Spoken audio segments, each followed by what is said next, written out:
65, 70, but you still want to look very younger. Me pacho a Spanish jingo capsules no and I was ununum bi. We be any din command na review ho. Me pacho can some 2-3 ma and check na review him. What can one more John Dramani hama and describe some more short memory no dia.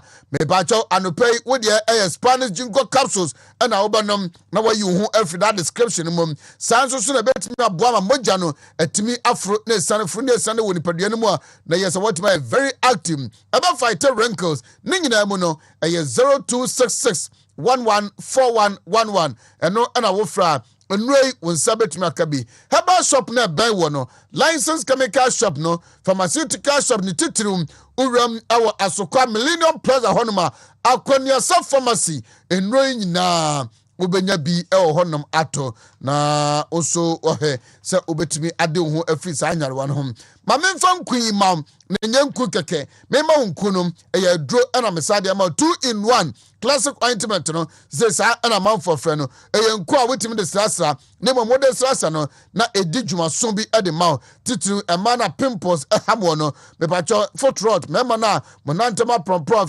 especially footballers no ringworm dandruff we trust ho no candida me pacho whitey tetew boils pampo etabbo Coco and a Hawa, what the NSO friend 0544 791600 0500 799 433. Felicia Bako and Sons, our doom. On Yana Heba, and Susu Ewo Krumha, Urake or Honma Heba shop, a hoodwinning na. Ubenya classic ointment, a pure bar for the abano, na also what you would do. Also, my chain. Ya nwa ohene ba na apum to say oh nyame adum kakra ode ye ko wo so tinu hwana ye ma wo mitino ko tenjansa be bia sha ne de abrate onidi le me me kra oye me pa ba me o musa ne di Oh, Rastaman bisa. Fine boy. Fine boy. Oh, fine boy. Fine boy. I need to Rasta kakra. Foko. I was also a fine boy. So do see this guy go fine idiot. The fine boy na fine. Fine boy na fine. Did I say? Yeah. Yara be kwa musani dia. We dem ko dia wo kumyu o de behwe bitirim say panyan. Na me hu ne di. Hu ne di. Oh me ne me di. Shop no so di. Aso. Mebusa. Oh, we na Angunani bi de su. I don't pay coming free advertising. Angunani bi de su say ma bokalo. We dey asa na bokalo. Okay. Mommy uncle. And as some boko Jubilee Park I'm saying Prem Assembly Hall. Job fair. Why you for job fair mo you know. Na in baby dem see you start no. Confused cancer. Opofu. Nep. You start. Oh, and then I'll pay. Me pay papa. Me change. Me change mo din. Ehia. Na. I need to opportunities that my youth no. Say me who say Youth Enterprise Agency. En kan NBSSI. Ema me kosi Yankee. Almost so ye adwuma ho no pa. Almost so provided support at the Ghanaian youth no do na pese omafi mu pemye bibi no bebrebe nyasem keto akra maslock for so enso makosan contract bia digital skills so no omone ADB Bank African Development Bank so no digital skills be provide ya mabunu bebre e wo mamu and nip for ayo mudia and so ntino na what don't feel away why scholarship secretariat Kingsley Kwame Ajiman say uboni di Kingsley Kwame Ajiman na the PhD asoso doctor or your doctor Dr. Kingsley Kwame Ajiman na mo se wakai me say or the bibi fufuro bi eba was a time with Kingsley. Na the Obayan say ne mpɔtam hɔ no ɔbɛ offer opportunity ɛde ama adesuafoɔ from senior high school ɛde kɔ tertiary institutions ɔbɛ fabre a engage mu ama ɔmo ntete nimdeɛ ebi krompo na wadma chedie bi, but you don't know how to put it into use. I so be ban for so ama wo any abusua, and as you can make money out of the God-given talent. Kings say obe fabre na ode mba wa omo ne mpesua so no, and as potem one oni sabetimi asoso nyina no. Kings onya adwuma e wo ne constituency bu akwa south wonko a. Odi say nyina bia o ka bra kwa amia. The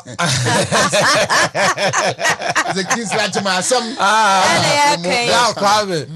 Kingsley wa honom na scholarship mususu a omom to kwan Ghanaian students omusua de no na watwi ombeti asem de yes na watwi ombeti asem de Kingsley Kwame Ajiman o she ho chama Wontumi se wani susu a na nye Kingsley Ajiman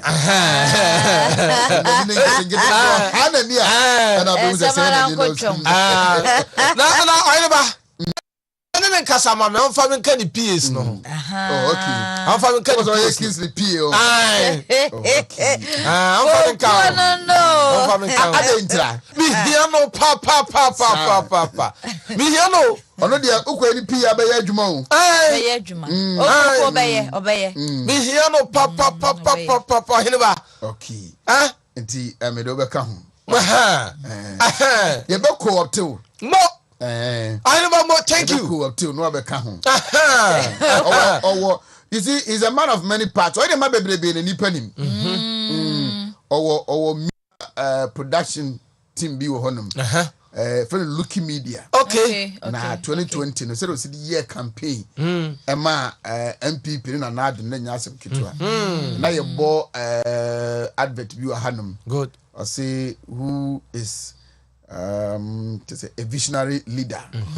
Na yebo na your Hausa near wo English near wo baby he was behind it. Okay. Oya ne ma baby tonde odo ho kobo na you ready say you work hard. Yes. Wo ya kwagida Wontumi ne nya adwuma. The time with Kingsley eba eba din. I never am ready. I say a coaching and mentoring series for senior high schools to power to empower. Power to empower. Yes. Kingsley Kwame Ajiman. Yes. Is a doctor. Dr. Kingsley Kwame Ajiman, Registrar of the Scholarship Secretariat. He said, yes, sir. And I said, Bra Kwame. We do a siakwa. And important one say Bra Kwame. And he said, yes, somebody to my castle, I am a boss.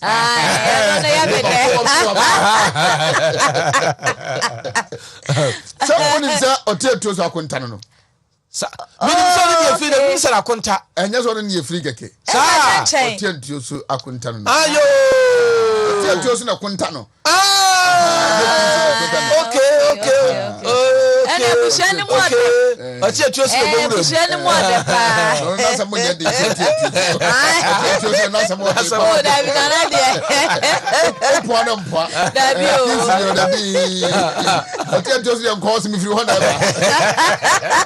and then we began saying, "No, he didn't put on also these days." Young court. Don't work out how to just another penny in the corner. This is the court. You're betting about an apostle. No apostle. If you had your buy your Trinity, you can. Oh, B.D. near Chassia say, Obia, D. And your ma bosh a free rule. Paper the one. Yes, the whole Appear Stadium, I can several times. But he's been a 2-time regional chairman. Now or a vice chairman. Okay. And almost to Abama ma obey chairman. And he said, "Oye Fantin, to whom obey chairman, and Guamay first vice chairman in the first place." As I be Rene as the regional chairman, Ebia Obi Bitiano. Yes, we admit that tribal politics in the NDC for na ye pa. Na omo upcoming elections, omo ye pa. Nemum. Say the son or canon quan in us what dear. So why vice chairman?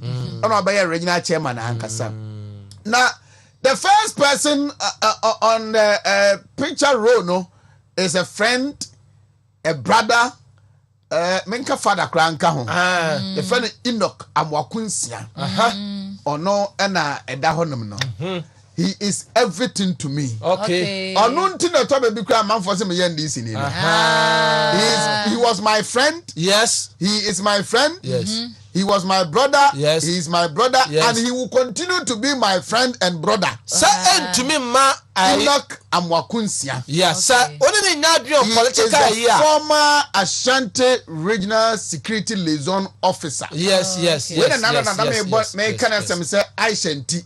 Omo transfer na omo kwa election 2016. No security coordinator in this region. Enoch Amwakunsia. Okay. He is everything anybody would like to associate himself or herself with. Okay.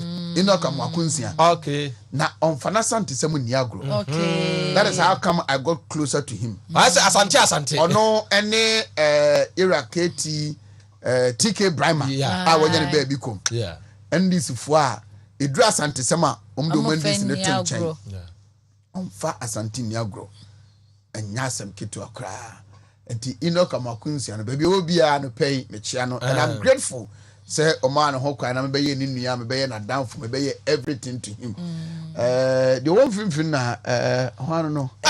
Dino. Former regional chairman. Obimpe. Ya bimpe. Say won so bimpe. Hu Kofi bi wo ho no sa. Mfoni ni de. Me hu mfoni na me hu ni de o se bimpe pa. Na kwesi na Samuel Sapon. Aha. Oh no so no. Story way. Men kind story no. Ehun byline but metima hu ni portrait story way. Chronicle. Chronicle. Enya me ngongo say ofa paper na. Paper ni mi wa ha.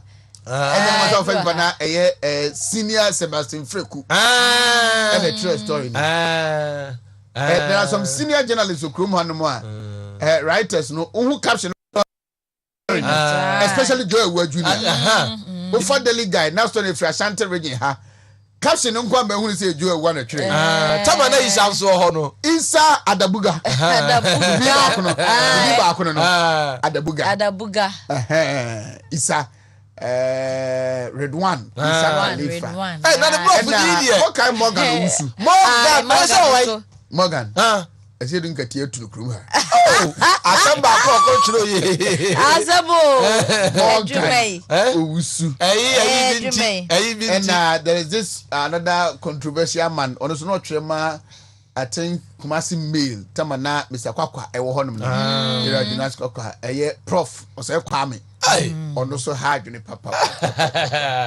Prof ose Kwame. Na senior Freku no pay me chia no. Me chia no pa uhu story Freku Isa Joe Ward Jr. Morgan Owusu. Oh, Morgan. And my very own Gabi. Gabi. Another trickish writer. Gabi. And the RCC. Also trauma statement. Ogusu Triumpu. I try my statement in your background room.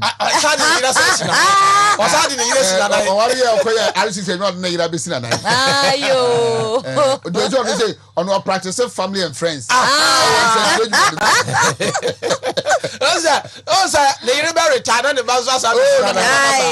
It's a family affair. The only good thing about him is that he Kumasi high. Yeah. Gabi Abranti. Michael Ofosu.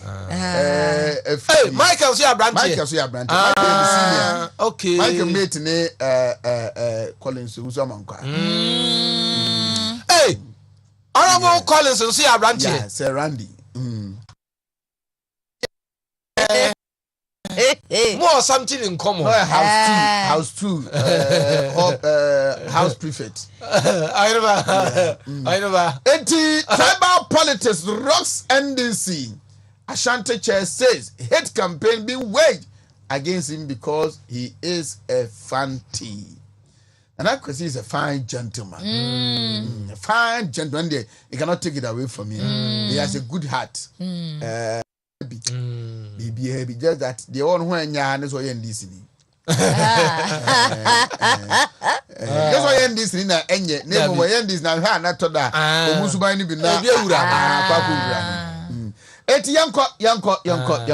Enti Chronicle dia yin ba. Ya hype on we ya. Enyina we ya so Chronicle. Eno kwa na de bai. Ya mfe no. Ene Georgia hold ya no. Na original elections ga man bia watena radio so TV so share tactics dey hwani yeah regional elections neighbor no. Also call for regional chairman na me hwe ne vote obinya. If any PB John to Datsun. PV John to Datsun. Maybe on the vote to be now. Uncle in smoothless. Okoye ababeka. Okoye ohucha ma untumi abagina. Obeje the bag, obeje Yanko. It's Yanko daily guide. Say we na ye dey wie na ye hwe the daily guide. It's my way. Man ka so na ncheche mu yi. Ese foko no was e fesi wa. E na boss ba Chronicle no to so na foko ncheche. Ncheche mu yi. Na ni atia ni say. Andi sia mo your company mfo akwa akoto aba. E dey regional executives. Na udu asante mantemu a nipa hodo a wonu mu gina no wonu mu mfo ni da Chronicle anim. Na Chronicle said ye papa na here ba boni din no. On the dikan. Ade ba de odi nka boni din no. Enoch Amwakunsia. Enoch Amwakunsia ho. Ana fe owura Samosapon. Na Enoch opere regional chairman. Ana Omua story no revolve around them no do matter. Regional chairman. Because mean said the last elections no call for national organizer. Matiso no so per regional. Original chair. Sir. Wow. I'll be surprised. Because on PV John to that American. Chesem from man from Wontumi kra. Ndom bere no me nyina kwanta so for. Akonya de to asa. Me ya mefre no. Sina no mefre no. Na ye. Anti Rasa Mosapon phone da ha. Ana fe regional chairman. Nana Kwesi so phone da ha. Oh ya say sempa o. Wanda ya say. De to so miensa. O ya say sempa. Na Kwesi. Dem na Salam Mustafa. O ya sempa. Ana papa ya mesi ni mfoni ise obi mpei. Ono so nani efe pa. Nani efe. Twato wo ho no. Meme we ni o nani efe pa nani abefe. Doctor ono kwa ndi nem say doctor di kan. Samosapon na. No cheche no. Samosapon. Former came boss no. Na mo fe. Central Regional Chairman. Minister. Kigeri papa. Chewere. Anti sasi yasim penifo yi apre NDC Regional Chairman. Naja omode aba. Na no ana Regional Chairman na Kwesi say. Asa abada wo mu ba beto no. Wo mu de kasa mu nyimu enchichemu abem we free ha adaya yesi we free adaya ususu se wo yam fantini nti no onu person mo bono abro bibro for gala you on person mo bono gala you on wo di si nchen na so no so onu obi mpanyina so tijusu joso tijusu na Kwesi to Sun Hotel Oko Echankrum Ultra Washington. Your immediate left, Uruma. There is a nice hotel view honum. Lydia. Oh, okay. He's a businessman. He's a man of substance. That's what she do. Kakra won hopa. Foko dia ye. E wo kwa de wan kakra gonko. Okay, no je hoso akasa. It calls for inclusive review. I was senior high school. Munye no. When you must spend the time when you pa. You see, the attorney say NDC for carefully are making all efforts. Say, womu ebeyama omanya grounds be. Nye say akan kra asantefo ankasa in the regional leadership. Our Ashanti region ha. Eye ade a omoye. A strategy. Eye party decision a obateki from national. So Ashanti region there. They should make all effort so be obama part no enya like an Ashanti face our region hanum okay etinya omo ni na Kwesi contest na yetia no it is there bibi sa ho but a party now taking that decision okay they said the ABMP before say there yenya a running mate from southern part Yebe flag bearer from northern part sa we no almost so try say on baby bisa and nipa omudioma be gukrom hanam no neli paketwa I'm so now to be a cromba hey ba untumi and chibusia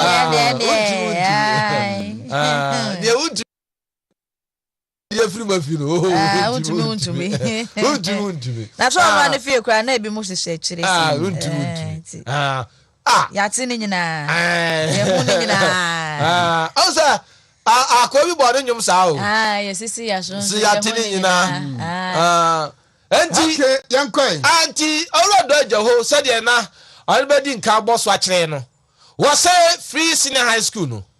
Wo say be ya obia mra yanke adwunumum tikuro nkwa agina na yamfa nkyere kwa yebefa so a se yebe sakra free senior high school no mu a yatumi asakram ano so wasem ewa ha na yamfa no so ha yanko daily guide na anopay Ernest Owusu bempan so akasapa aboapapo wono ena nimfo nyini ayire hwei na dwumedi course won krabumpuni mantem o mampani ekokoforo stage a yanom fo koya awe stanza nsem no a ena o se watena sia hwehwemu a fa casual calculator to ho o plus bi times bi equity bi no hu senyo bia na emomo no ndc amayoko no mpanifo bi ena na ahyesa enkrofo no kutupa sa anwoma ni nyina etumi esiye anope krata feto so miensa no ena aboa papo ne hu nsem no nyina ubetumi ehunu ede afiri ho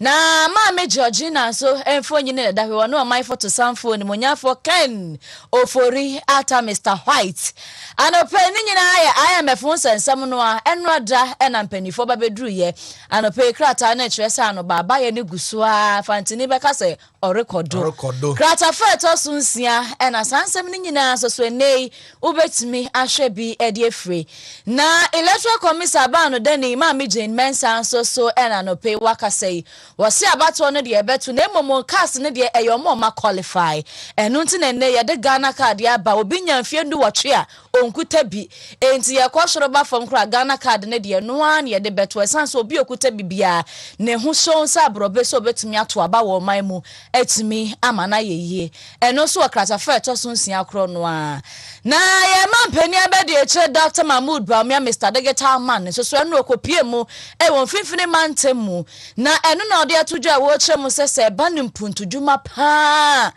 MPP abai way entokuru bia na deda baabia na empuntudwuma enyunu fa bia ogusoa etuetue obetua kopem se de ebeje so anope daily guide krata no ene de nsem wanyina ebaye afoforo bebre ka ho nti de hia ne se obeje bie ojubia emosu kodo no ubetimi adomu yiem ma yam father find that the boka tanto asomatie fo na unim yakrata nanim wow yes 118 health projects ena just akoso ewo atifido mantemo si 82 wo mawie 82 wo mawie ewo northern region fi 2017 abayi ba so inti regional minister ena chechemu na chese apomdi dwumadie no a aban chechemu no ano atifido so wo mo chefa won saka na chese won saka o na mampani abedi che Dr. Alhaj Mahmood Bawumia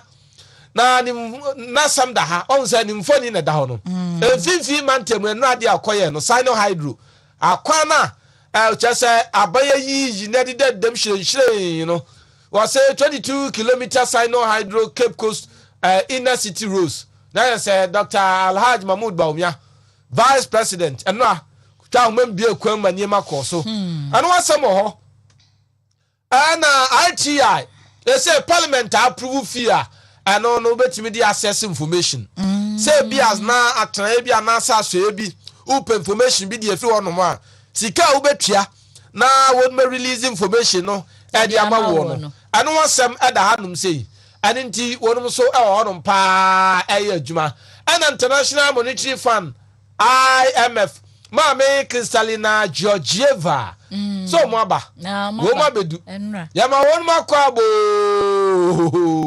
na say you here 3 billion anim baba na ya fa here how far sidi benya wode e be kushin no nti yekonso asema ba ha maame tiwado wose yoku say won mani abede o mani bedi abede nyina ne se so de tagenya ye nhwehwemu na ko ba sesika bi amane afa baabi a wo mu nso do musuko ahwehwe baabi amane afa no no ma gye ama aban enti auditor general ni suko na wo doye no ne nsem a wo de betu dwa no e say yoku fo hya say wo mu do musuko eye mu adwuma se de be ya enema bi betimi aba ene say Ghana Revenue Authority so say shops ahodo maako enan a omu issue chese VAT won sensem bi nso no kantofa tosudu anoso e wo honom ne wansem anyi nai finder the ubokata ene anopai na sema ozibaye no onyin yanko the new crusading guide the ubokata ni mu na kwame dinkra fra o ma mi hajia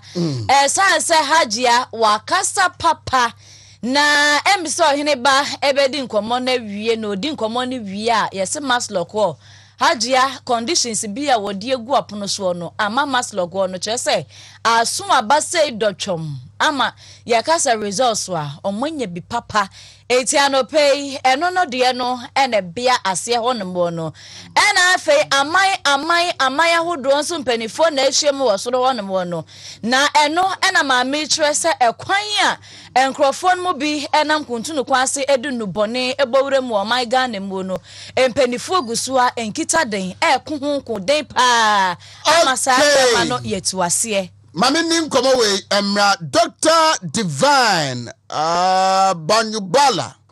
I hope I got the surname right. A registrar ama Medical and Dental Council. Na obakaya Ukraine sensemi si yen adesuafo a no musua de ohoroma omabafie no se omunya omu certificate ne decisional mental and Medical and Dental Council no ateki about their online certificate no meaning in komo. Doc, good morning. Good morning. Minya Hineba exercise. Nyamena domboko na ohoye de. Oh, nyamna dum ye hoye. Sene me ye Banyubala. Eh, matine hu se what the two za fe. U bombo di papa. That's it. Me kiri say bisanfo nyina so hoye. Oh, nyamna dum. The Medical and Dental Council no mamini kakra mu say masudie mo responsibility pa ya say Pacho Hineba yeah responsibility is say we are supposed to secure in the public interest. Abofa whether is secure on security in the public interest, not individual personal interest.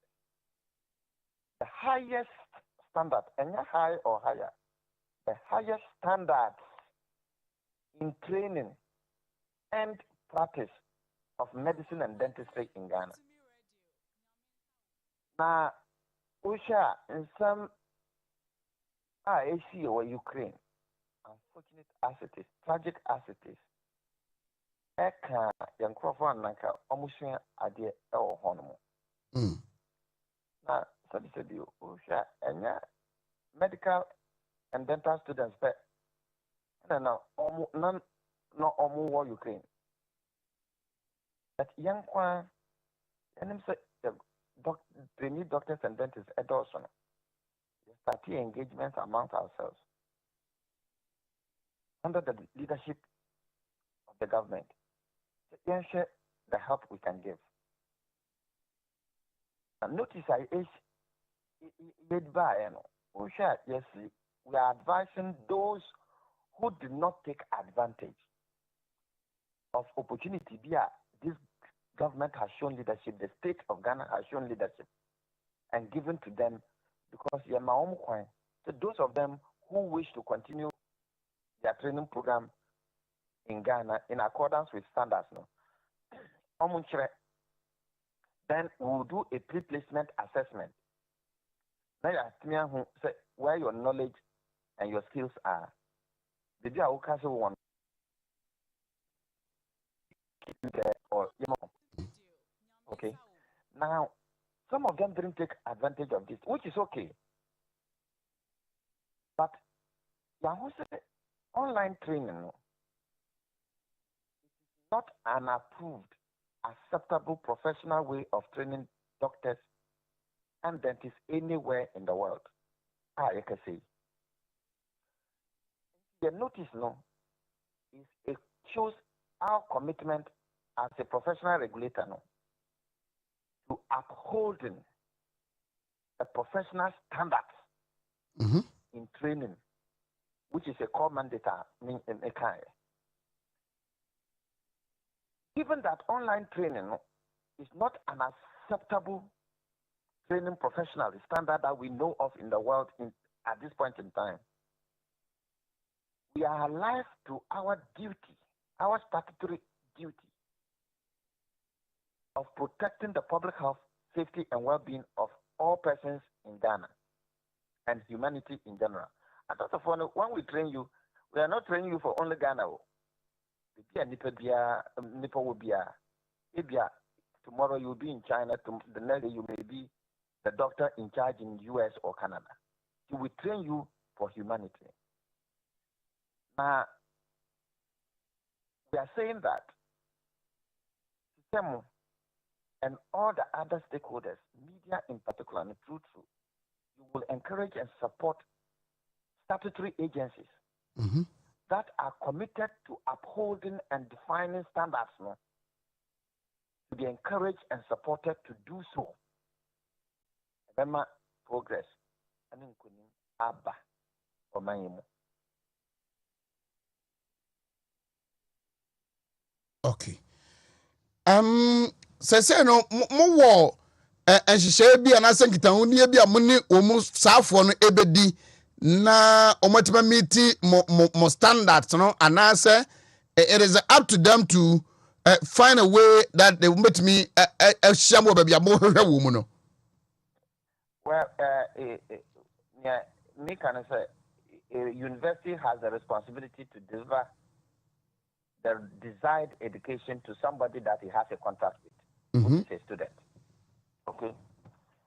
The government of Ghana, through Minister of Health, Minister of Education, Minister of Foreign Affairs, and all the deans of the medical schools in Ghana, decided to provide an opportunity to help those who wanted to be helped. And it is a one-off opportunity, an opportunity. And I said that almost want to be helped. They were assessed from the 16th of September, last week. The committee, it will meet in the coming days. Now, to confirm the help is to each of the students assessment.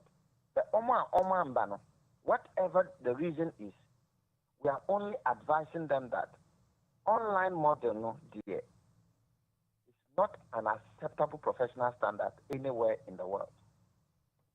So, says university and more in-person training there, they should seek transfer to other countries or institutions where acceptable professional standard way of training doctors is not also. It is entirely there, a free world. Oh, okay. And it said, we are the custodians of the values of the profession. This profession runs on integrity, ethics, and discipline.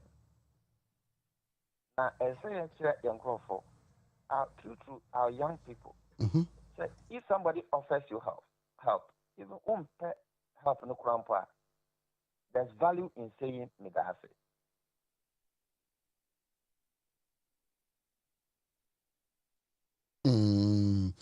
So you said that is the decision you have taken. It. Yes. It's not subject to further negotiation, no. We can negotiate ourselves to toy with people's lives.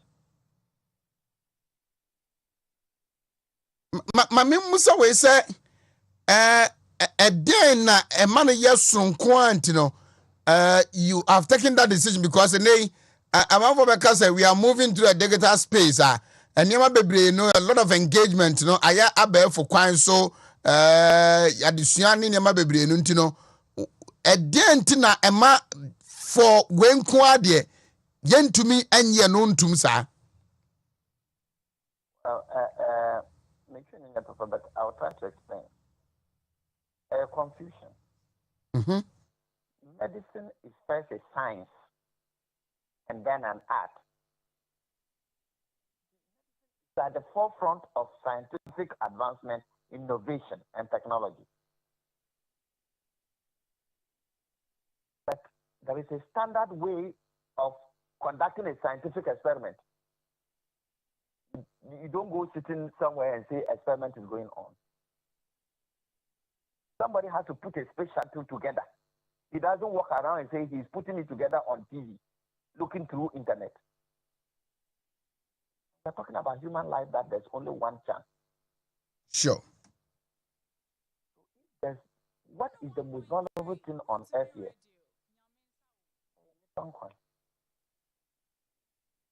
Have a statutory obligation. Public health, safety, and well-being. Anything that medicine is not just an honorable, noble profession, it is also a truly learned profession. This is an insurance. So you cannot go and say that, media, as for my medicine, I can go and then sit in my bedroom in my village and the following day come up and say I'm a doctor.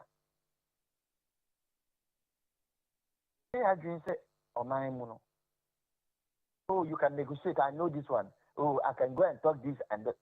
But medicine, they are not if, they are not bad. As the custodian of the norms and values, the time-honored norms and values of the medical and dental profession, defined by its standards and conduct, those values are not subject to negotiation. So the general understanding is that yes. Once they didn't have that practical or physical training, no, and momo yet ready enough for the responsibilities of what as exactly that. Now, hospital. Remember that as regulators, no, we regulate with the mind that in potential patient. Yes. Now, okay, so me, I'm coming from here and I learned all my medicine on online. Will you go and lie down for them to cut you open? Let's think about it like that.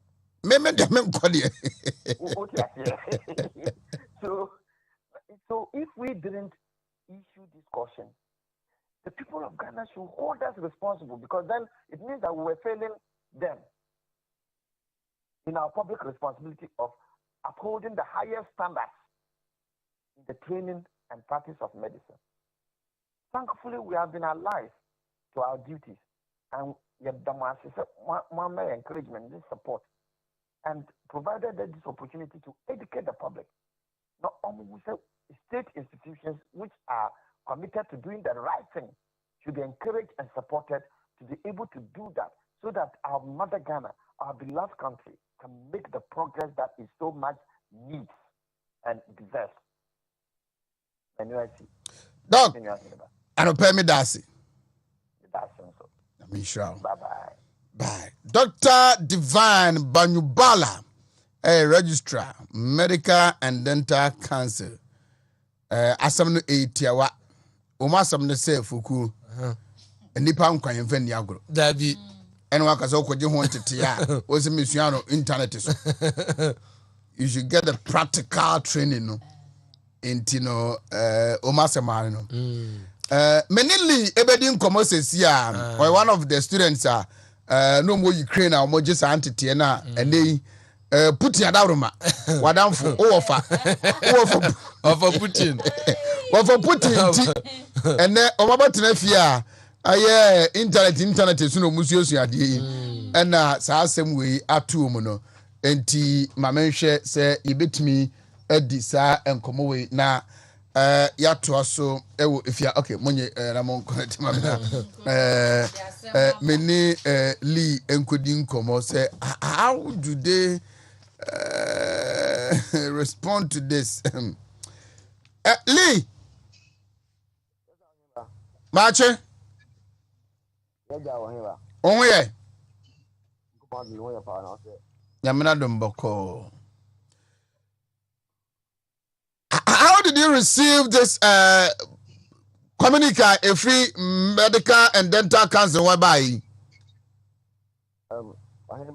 Honestly, and I mean, how do you understand it?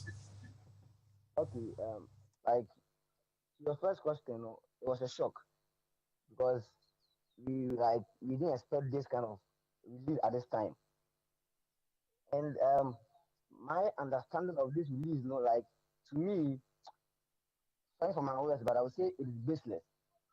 Baseless, you describe it. Yeah, it is baseless. Baseless.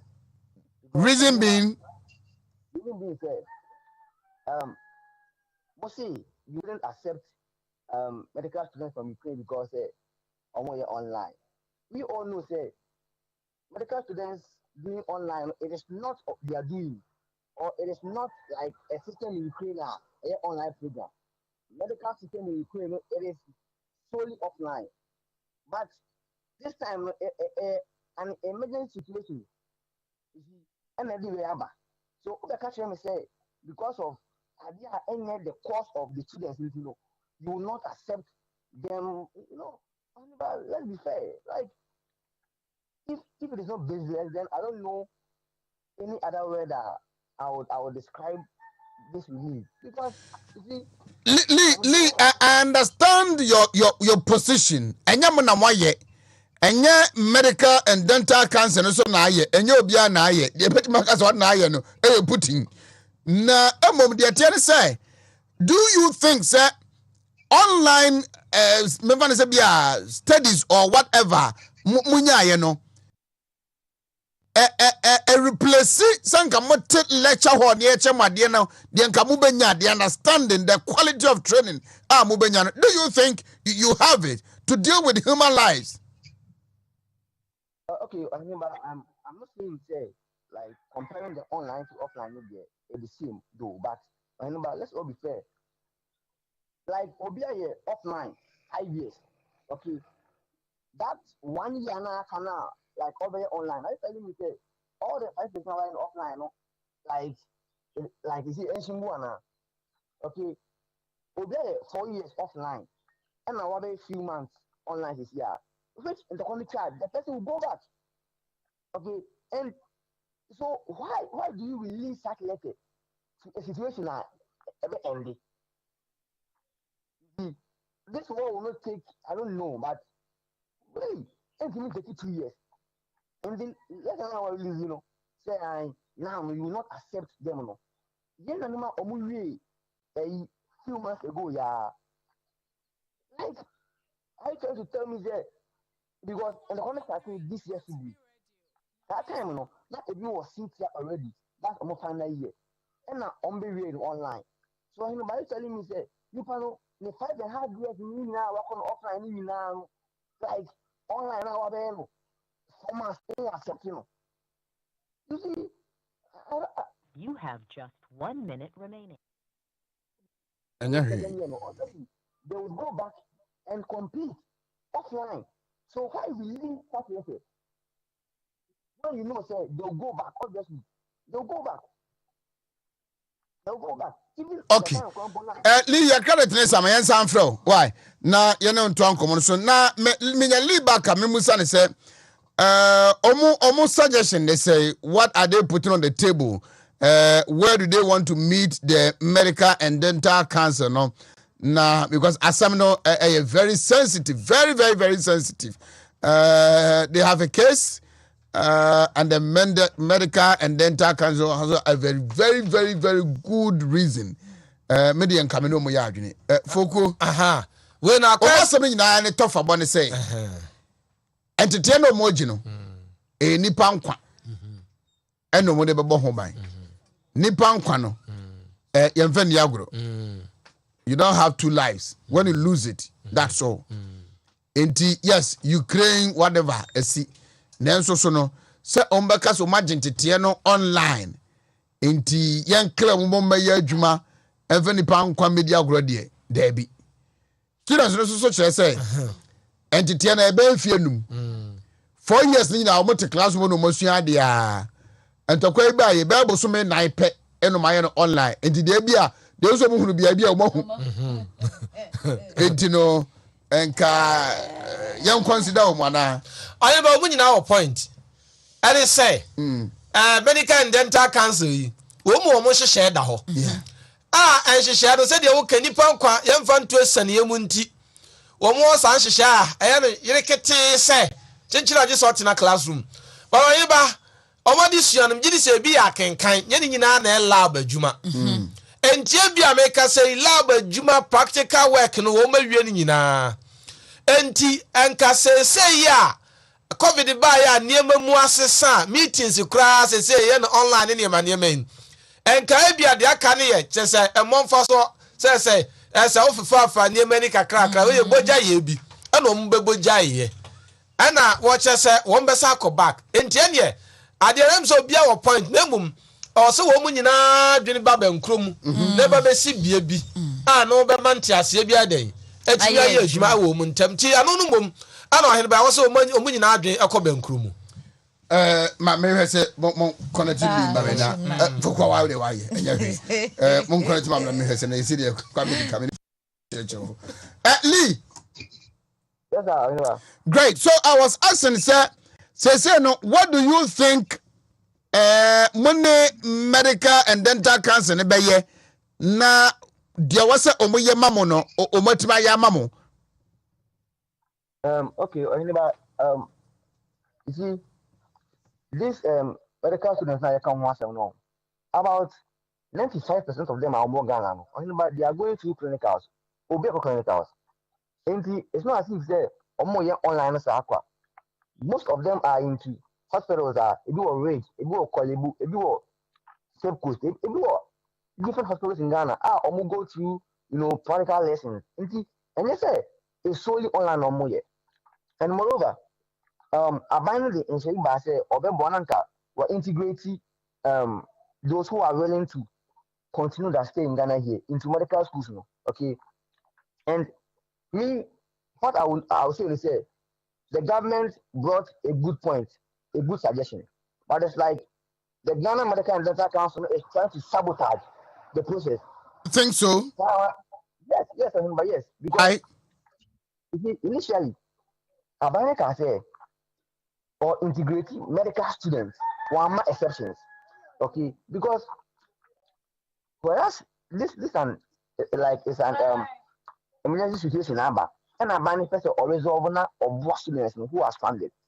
But when they met, now the GM this brought and he said, wow, and after what we have to kind of have 1 year science, no matter your level, your year in medicine, on casa, on my way. You see, on my way that assessment, you see, and even when they met on the day of assessment, if you look for a while, they were not allowed to write the exams. Their details, submitted, and to my dream but let's be fair. Obi anyone on your medical student or best or exams to be assessed. Okay. So in as much as say, if the medical council is willing to integrate that, or no be answer it, no be answer it. You cannot pass on pass it. What? But as a more sabotage system, no. Anybody Obi free Tamale, Obi free so many. Every do a crap. Like people came from long distance. On the do ya. Most of my exams no. I didn't hear their documents did not get to your system early. Management, yeah. You assign the person. So if you any medical student, you know. Okay, but as a more try to sabotage it, amazing. Obey the more buying.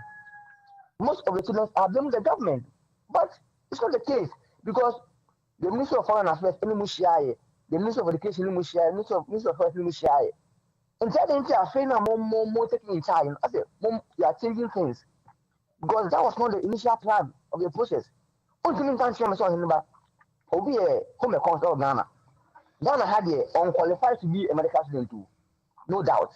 Wako a country, okay. I got exams. I go to medical school. I pass it. What next medical school? Yes, 5 years. Na asemaba. I feel 1 year now. You asemaba. It's a question waba. I buy no the a year say let's help to integrate those students. Who the catch them say nipa no because one sister what Ghana say open a science on to medicine. You know the 5 years in medical school in Ukraine and Singwana. Let me say. So, Omode statement, have you tried to engage them? Now, no, we are waiting for the report of that exams. I think they lose for China because I remember I said Obia frustrated because I said Obia that's wasa. Okay, most of my friends. But it's so pathetic. Me myself, I'm not a medical student, but I put myself in their shoes.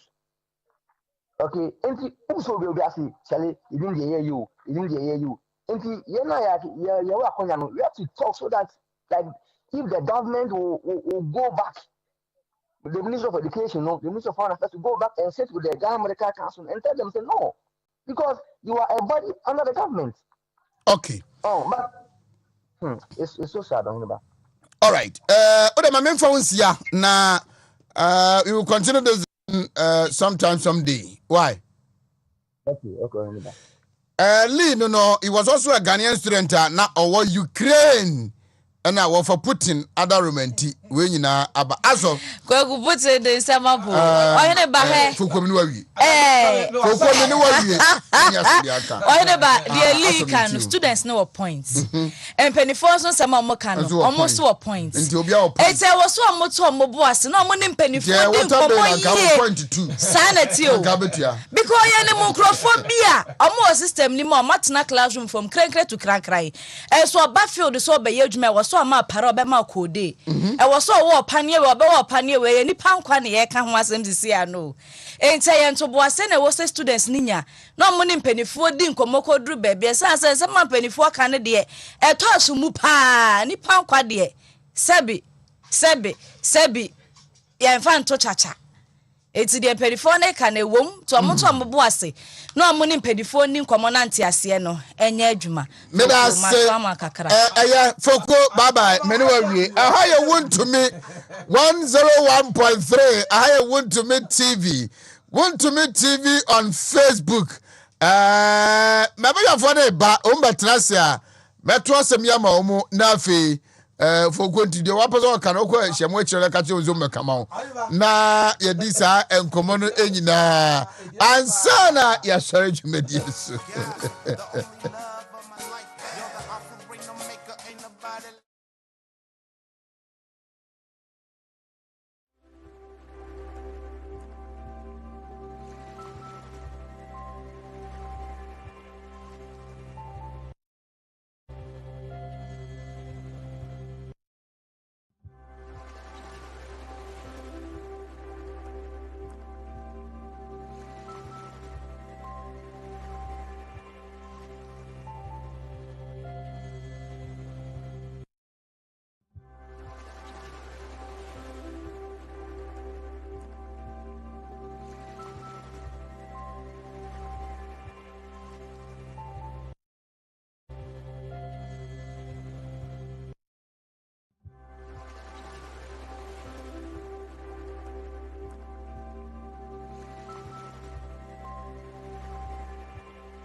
everything.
George Akom Ken George. Such a front plains. At this year, cron. Last week, no near, and then Oteha, and then Eshen Commander say, Minia, a wua as well part of the name also birthday. Coincidentally, on Kwame George, a birthday na the same. Boys, friends, be 18 and 2222 be 22 be a birthday the same day. Many niaba Kobuache, or no, your 9th September. It's also a Tuesday born. Wow. And a Fanta, and a wea, Mumfa, a wea picture, mammy. And we also a birthday, a net, na, we are the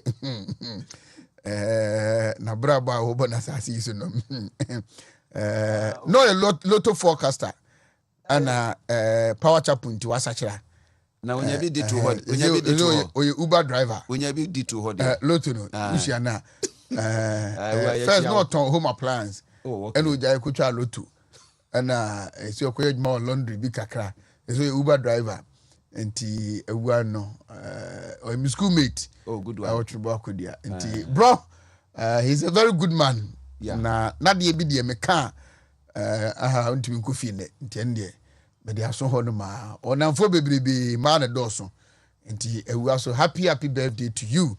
I celebrate you this morning yenyina busuafo no nyina power chapo yenyina wish you a happy birthday nti onono edie no.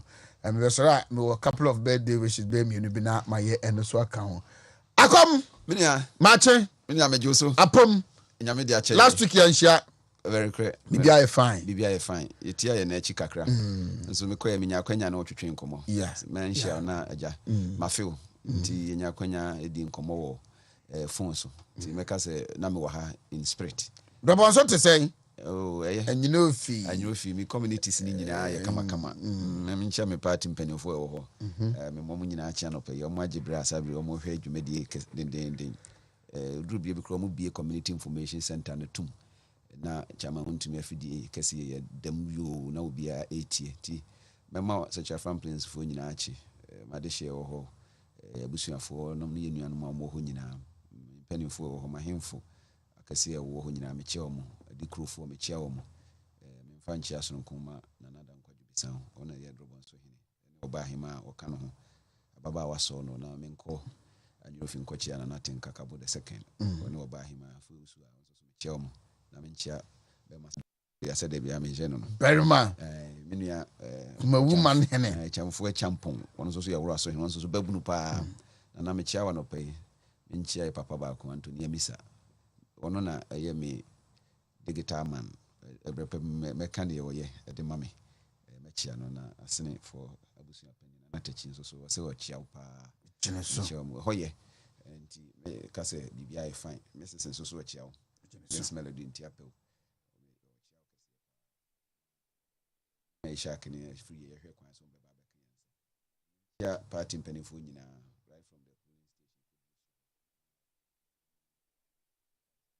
police station JFK nomna na pamfo nyina se omototo enema yie pa wofom na no na me ka se me mani adi akira me hu se ada areas na omo badwuma so wo fom a omo ye capacity building mani je ho hini ba se ne be ya ada achi bia no ba se ye start full time campaign a omo be hu ekwan be fa so a party no ebedi maka ne se de mentimi nka bra me ncha chama 1 eduma wura am de sa na ya me frɛ no se de opagro na ya wo so antwene da bia no me kwafidie bia so na wo se mechia no me nchia me nua ndi me hu na che chira wo mo bo chidom na afia mu nyina me chia wo mo Monica na meteni nka che wo chie no wo hwe ya no Monica me chia wo se mechia so na me deputy women organizer was such a fan place nti one boatima mo so women when nti wo ne voter na so also to money nti so your corporate reason also to the special assistant him use all the do ato be simi so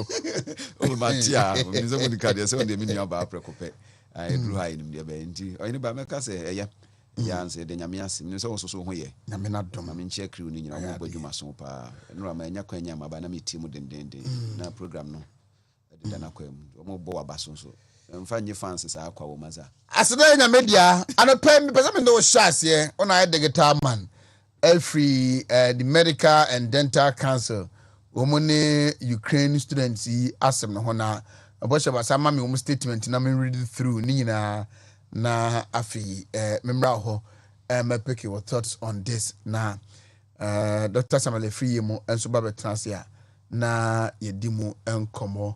So we a public notice at the Medical and Dental Council no issue say notice on status of medical and dental degree certificates issued by Ukrainian medical and dental schools from 2022 and online medical and dental training. The Ghana wishes to inform the general public that medical and dental degree certificate issued by medical and dental schools from Ukraine from 2022 will not be honored forthwith by the Medical and Dental Council, Ghana, until when normal academic activities resume.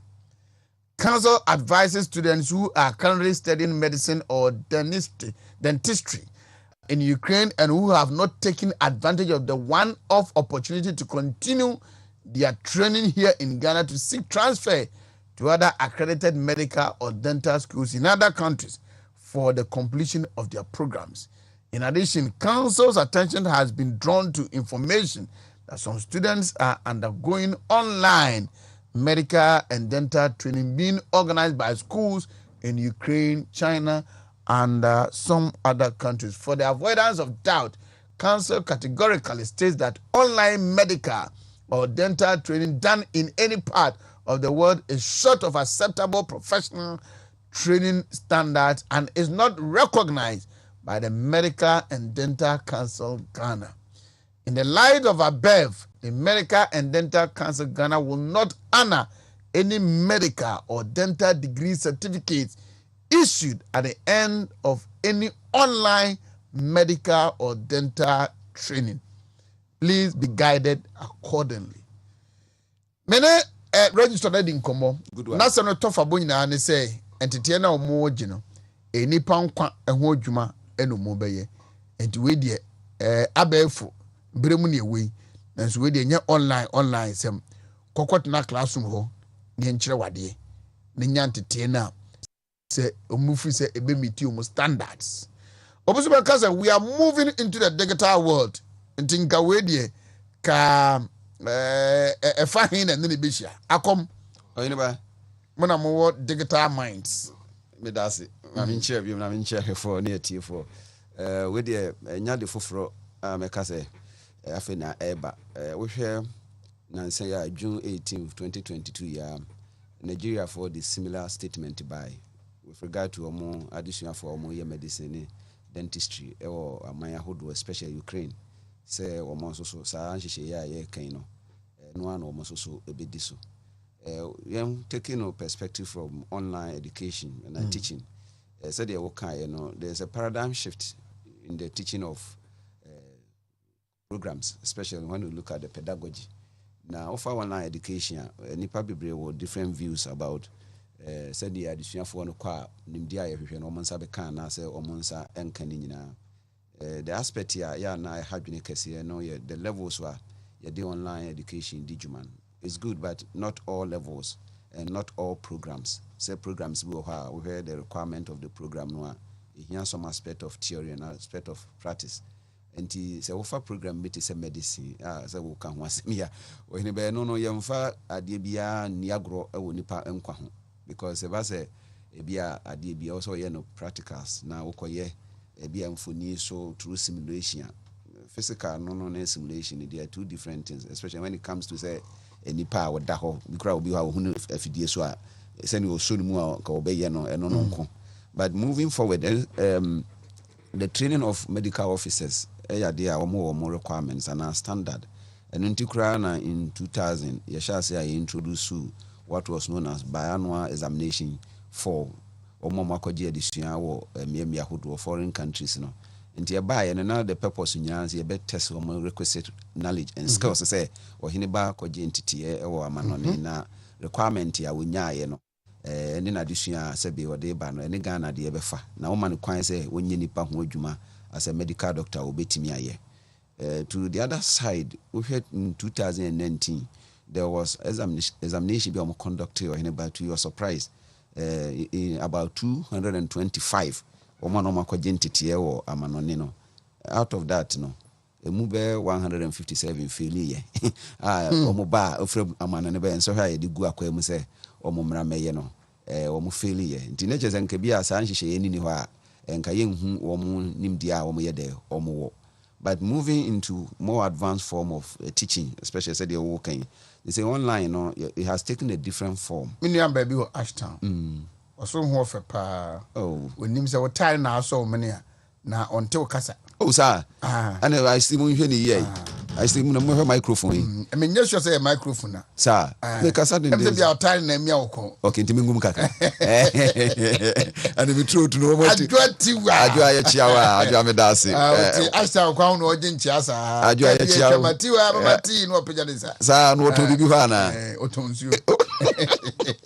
Kaja say, ya Casafa, anyway. Inti, or anybody a year can you know, just carry the foot to Amadi.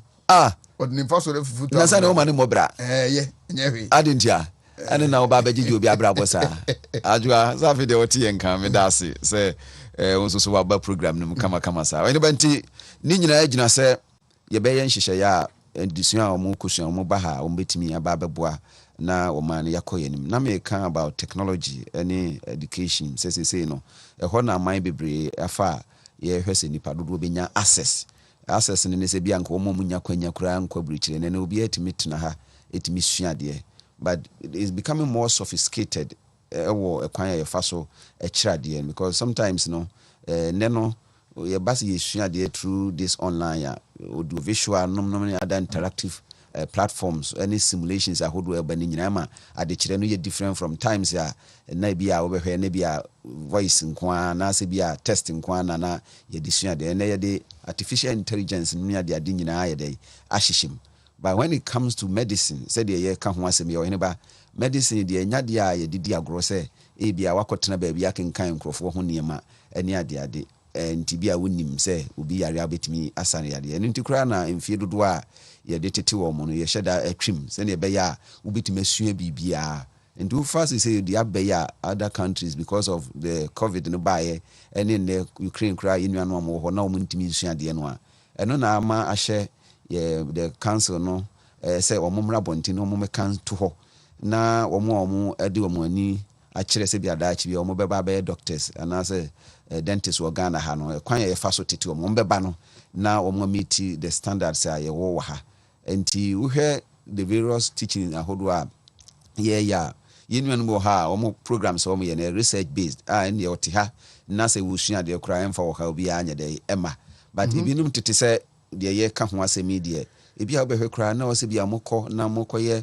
practicals bia ekoso nipa ne nan ko hwe ni se ubekọ na ebia skeleton eni ade ade no mu edida hɔ aye hwe emu fin no na unya kwanya enye dai enye the situation ayo mu no eye fe se wo mu sa no ye wo taught courses and ye wo the practical aspects duru ba bia wo se wo mokɔ ekɔ the physical training and as a practice no and ye hono na wo se ye hwe ni ye through the council say omo aduru baabi no say the nhyehyɛ ne kyɛ no so omo mmra ha no omo mmra meto aso but we cannot rule all of them out to say e bia the omo ye no mfaso bia anya de eni so we can look at it from the point say waduru baabi a say the nhyehyɛ na ban brafie ne bra beto aso na move to other countries no say the be ya nhyehyɛ no any requirements nyina won sabe kan nyina ba say bia wo tena remote place and a remote location na wasua de no without getting the main course na as program no details no especially say bia wafa course bi nya maybe some credit hours for practicals na no wontimi nya kwanya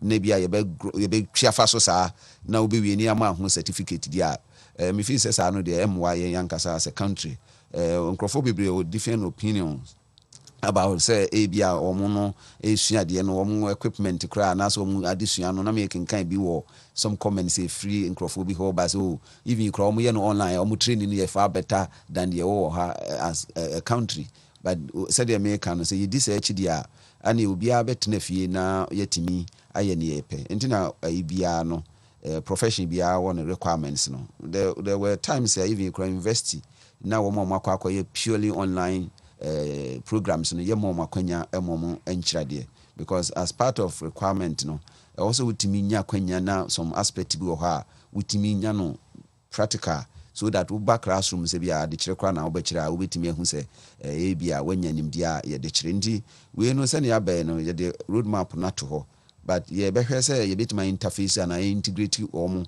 ewo ye system from the point ya omo be duru it is obi akoye program na or transfer wo ba wo transcript a wo dey ba no na be me ehu sampa course we why the number of credit hours we here when saka was it a practical was it a theory ni ahwe ni nyina ndi omo a e bia omo anya kwanya se omo betimi aye the other aspect no omo betimi move to other countries so the enhyehyɛ unity anas omo beba Ghana na omo aba betoa so nti in the national no hene ba ni nyina ka be wie se ye betimi anya doctors and dentists a womo no ba mumra me hani padwene in terms of say we are mama jinkrofo enkwa mfiri omo nsem say the na me ma a report on the 2019 examination omo ye and say ujai hihye bisa na wamfa mra nto ho na so bia nkotena ba bia eno no wanhwe ana amoa unse aman no bi wo ha wokɔ hɔ a omo no isan say omo nim say omo ye adwuma wo ho nti omo identity e ma wa they don't take time to give the required training yenim nkrofo a sabe menkan wo mhu fi omo akokɔ China ba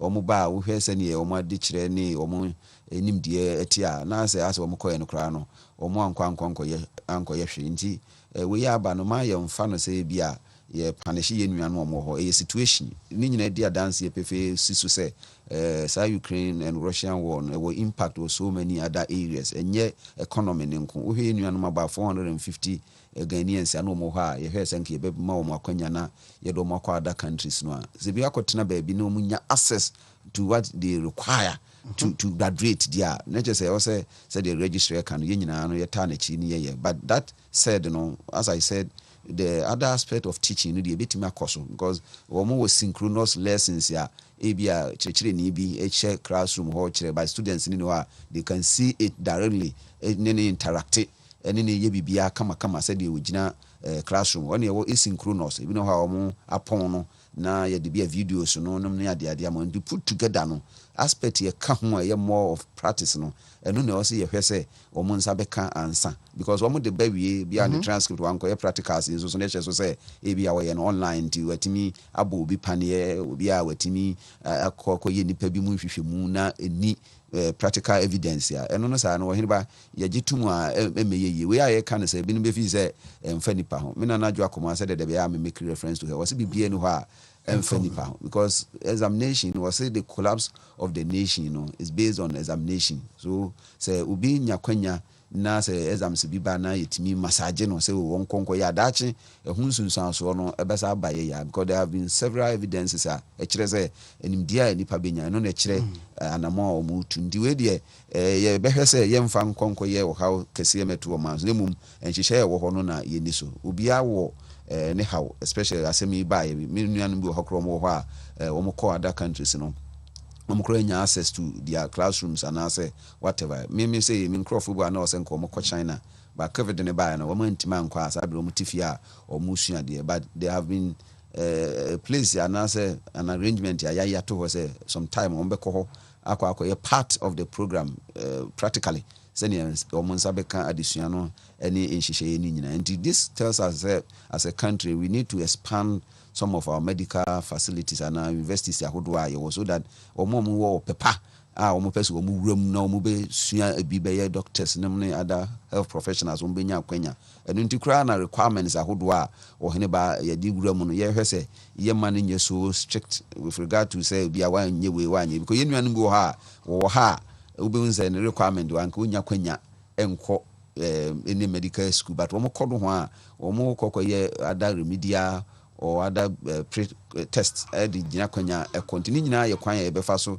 see if you need many of such people say ne be ya almost so beka fie na omo aboa nti ya dey a whole complex issue but we are addressing it from the point is say expanding some of the universities here na first kromunya medicine this over here we have the University of Ghana Medical School, Ken Westy, we have UDS, University of Cape Coast and University of Health and Allied Sciences are almost nyina say ya mo makwanya wo mo run a medical program but sometimes entry say nipa dodo e bewuram because of the the logistical constraint say be a nipa ye be form ye ntimi mfa dodo no because ye ni ehun aka de no ye mompa ye say ehon nyina ye be hwe. I know say many people are interested in going into that profession, likewise the legal profession. Nti ni nyina ye kwan ya wo ba meka say ye betimi afa so no ya boa. But as I said, the communique is well stated.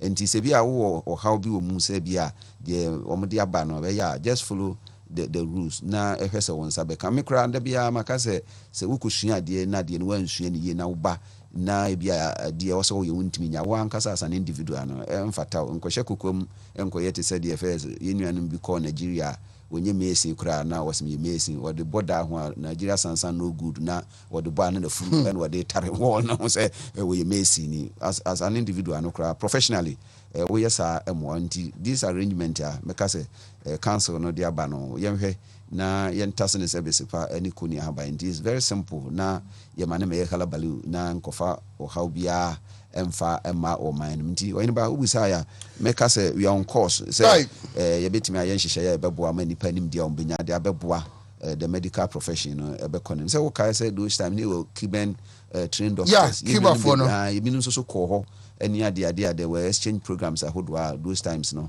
ye nyina ye de boa ebinum fa so be ye medical doctors nti sabre no we hospitals ahodwa ya patient doctor ratio no wo form but yes ye nkoti adurumra ya na no ane ahabaye obi on so mo wi a wo mo tie kire aban no ye nhihye. That is why we need to expand some of our health facilities. I have say 11 agenda 11 no ebeba so na yetima bie hospitals na aye more accessible to patients or more mia bebre. It is all come krom die ya almost done na ebe kakra no yenya resident doctor wo ho nya fe na wo ho yare a mudim leka ba kumawu ana se ebia reform to conform. Yes, it eases the pressure, the congestion and all these situations here, extenuating circumstances ahodwa meka say ya eba with regard to assessing medical services and answer the bendo anyway yade a me de me ne papa no ekwa benkrum nkyese ye nkase ye mfa obi a wako Ukraine Nigeria. One of the things ya na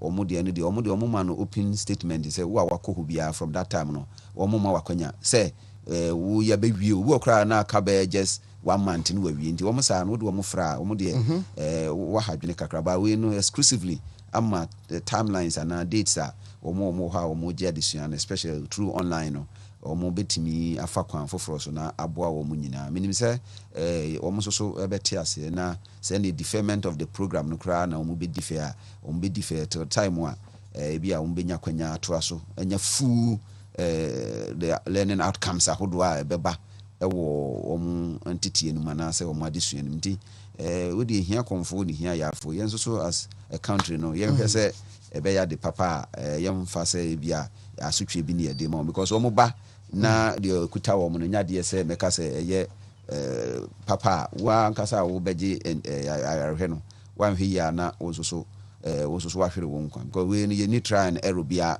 enye ka ye de akofiti mu a obi kasa wo ma me nya hwe eni ade na nze vitafo ekura kasa ni wa de kwa there's something that I've called the regression fault. What they be call na ebia fault to adekwa kwa wasa introduce another fault. But ya ready yenye sa your friend regression fault. Ko hiniba so wo koye ni carburetor abehwe na afei uji aboso kra na enti kromoju no so say enti ni nyina ye niema and yeah health side in this animal no ye dey ekọ because the tip power enti mi mfa yem kekaduro nya dey ema enti yenhwe na yen krokra ni ye se ne be ya entity of the bebe 7 minutes before 9 eno George Akom such a from Plains very own George Akom Samuel Efiye PhD ono so atnase ono so eka omomususu ade wo China ne ntino mame musa ne se ka oho ya na China ne Taiwan for instance me ne US buy na ka betana bisu ade online no ebe say Dr. Free yes sir boss oho ye oh me ho de nyame ado me ho ye what did he me didi koko de sanya aduane it what the kuku kuku ne what did he masa okay me fan sa What did he? Did he have? Doctor Samuel free. But did he have food here? Because Coco they say I was all cast but You look good. Breakfast. Oh, thank you very much. 100 pound water, you know. Oh, my car have been a pama. The fancy. Bernard. Oh, hey. Wangumaso. Thank you for your compliment. It's very good. Yes. Jenny Komo kakra. Some be fine. Oh, I'm very well. I thank God for my life. Mame, so minty a word from you. Okay. Medical and dental cancer ne Ukraine students here. Omo a year part of their studies no online, and the medical counselor saying say Wontumi accept online studies no. Is it that umbepe other country be another baba Ghana hanomako school be a mother train no many other practical experience because they deal with human life. Yeah. You know, students also say I didn't be 5 years. My car by 4 months then to quite see you know they think they also want to be homo. And you know there should have been some arrangement. Na ebinum krampo ye also some of them say clinicals. Ebinum ko ye mo clinicals and you know they are learning what they are supposed to sit in the classroom no that is the back and forth day. Tradition is to be near online. The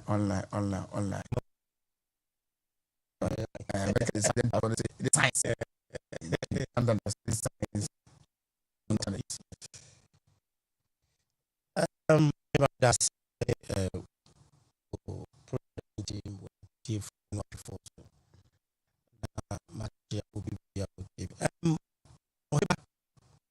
it comes to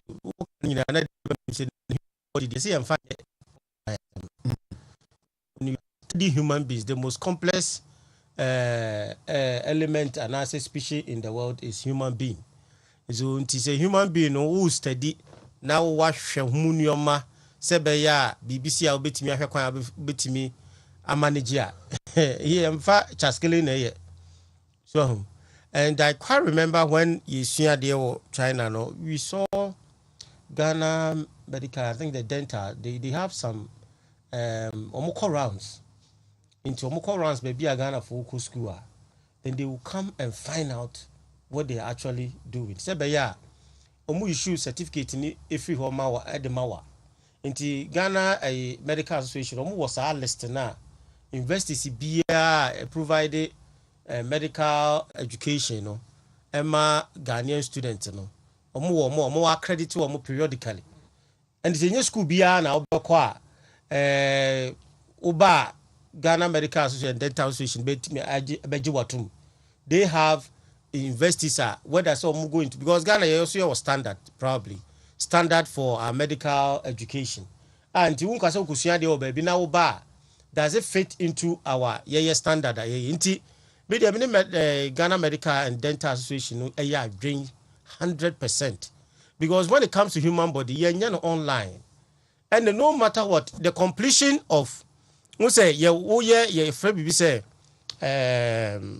academic like syllabus no ye ko wie ansa na issue certificate amount ana ti say syllabus no mo ye wie na ebim so mo ye clinicals ne ho unwie ana unwie ye no so ye mfa online bia me shame we don't have a idea part of academic unit there and I can say bia wo be wie online part bi wo ma fine but do share the content na online part bi anim enti wutimi ka say me the online abehye nti no na betimi am mawie enti no de school for no so meto ma say because school kwaya and our situation to kwasi na at the end of the day no wantimi anwie akakakra bi no wabewie na bibia sisa nti no you understand the perspective of student o school o gidi say kame ya awie na be ya besi nti ni kaman for you consider but if were to be any other programs there but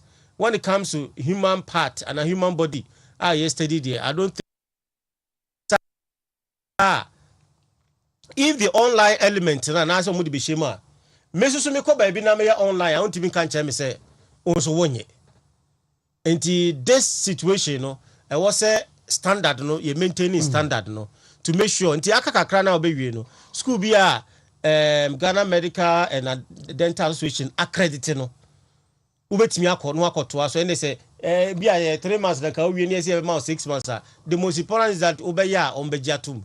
And for me, the online I don't because the content of a syllabus no online session be anymore. Yedi be rem ni akase complete. The moment I the online so be shemu no so no. I was a program bia will be a be ya medical year and online. Me so metimi justify say online so a part of it you know. Also ejimidi enitum. If you are not careful, a be compromise your standard. So, is the right in is we are moving to a digital space, digitalization, and the end digitalizing now. But your human body near better digitalizing. Who's your human body and digitalization, sir? Because mojane, san your man, your human body there. Oh, what they call human day. You know, so san your money there. I don't think because. And here practical training, whether you are doing clinicals or what, is practical. You have to have the experience on the body so that you can able to know what is. And I say, we be testing this on your money.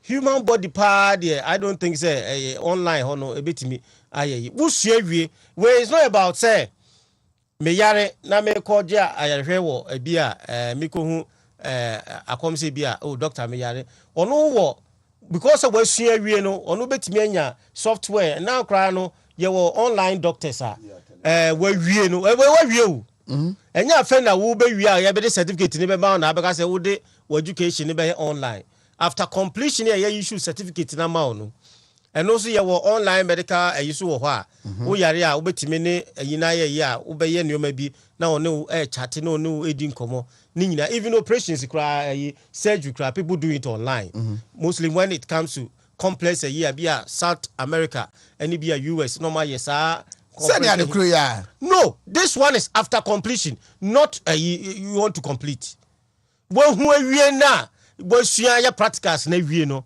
then that is how we was but in your friend wo benya nintino wo koye online now you online that's will be a tiko achia na say ye surgery anyway, how will you do it? How will you do it? And a human body and kasapa studying human body and doing something about it is not about online thing. I will not agree to anything that will compromise the standard of say nipa body mu ehwehwe no yebeyeno online because you can't compromise life and death just like that yentimi enye ne sa because any mistake will be bia no say wo doctor ya wo bia me van say wo be wi ya compromise ma you na ko mistake bia it affects the health facility. And then I'm say about 2 months ago me say regional health director say now no amount sue medical institutions and doctors a lot because it be a negligence. Into this negligence cannot be compromised. And there is a hospital in the between. Now one no was a problem about your certificate. So in the end, if you money be a negligence, and at the end of the day, I'm a company a medical center no eboka. Into a bad human idea I disagree for digitization is online things. It even the normal way in some institution especially if now say be a yako school kakra atwasui maybe I will call some universities say they want your online certificate the work say be especially research. They think say also research near more practical and also ultimately more experience and even PhD no your online type and your tuition type. It be okra fele na ko teaching appointment mutimi busa say u PhD and say where you even at the channel crampo no ye hwese bia de online and say de and some institutions don't accept online, others is also accept both. Enti ba nipa mu hwehwe mu dia I will not come to the because if you are saying hifa pana say ba if you are seeing hwehwe mu medical Germany Finland omo medical centers no me who boy I don't know say be online be wo dia but my knowledge now no some medical education online be wo dia I don't think but I say akom anyway say you were blended teaching and learning blended you know you're both online and then face to face so and the time bia onya additional bia requirements no and I na kire say na you know esifate requirement for graduation no and the year can Dr. Free debate to so ni nyina agina say niam bi wo ha na areas wo ha wo ye no purely online emwa dinti aya na bebre suro ne say wo kasa additional for no kra nko purely online a nanse na ye kira de online obi so bi kra so the phone say the online so no wada on sua de no wa so say ya obi so report on why you be so and say edebu ho na ohene ya ma okwan ya ma class na say no nko na ye gira so virtual class in the wada o so me for attendance sake so wada what do camera wada nti de ka ni nyina ne say basa no na nko na ye gira so ni akase bia onim dia wanya na 100% a emwa. That is why I even said the doctor free can telemedicine no say ye operation we are wakusua dada won wonim ade no in physical terms nti se bas wo ye na wo wachire say free enim bibia na ya so TV asi ho no ogina ha ye so onye operation obede kwa no watimi de sika no kra afa bibia o so ofa you must know nti na yesua do you learn from known to unknown simple to what complex nti ohine ba we de enya de say o say ye man hadwene but omo situation it said ye wo kana me refer Nigeria de omo they are done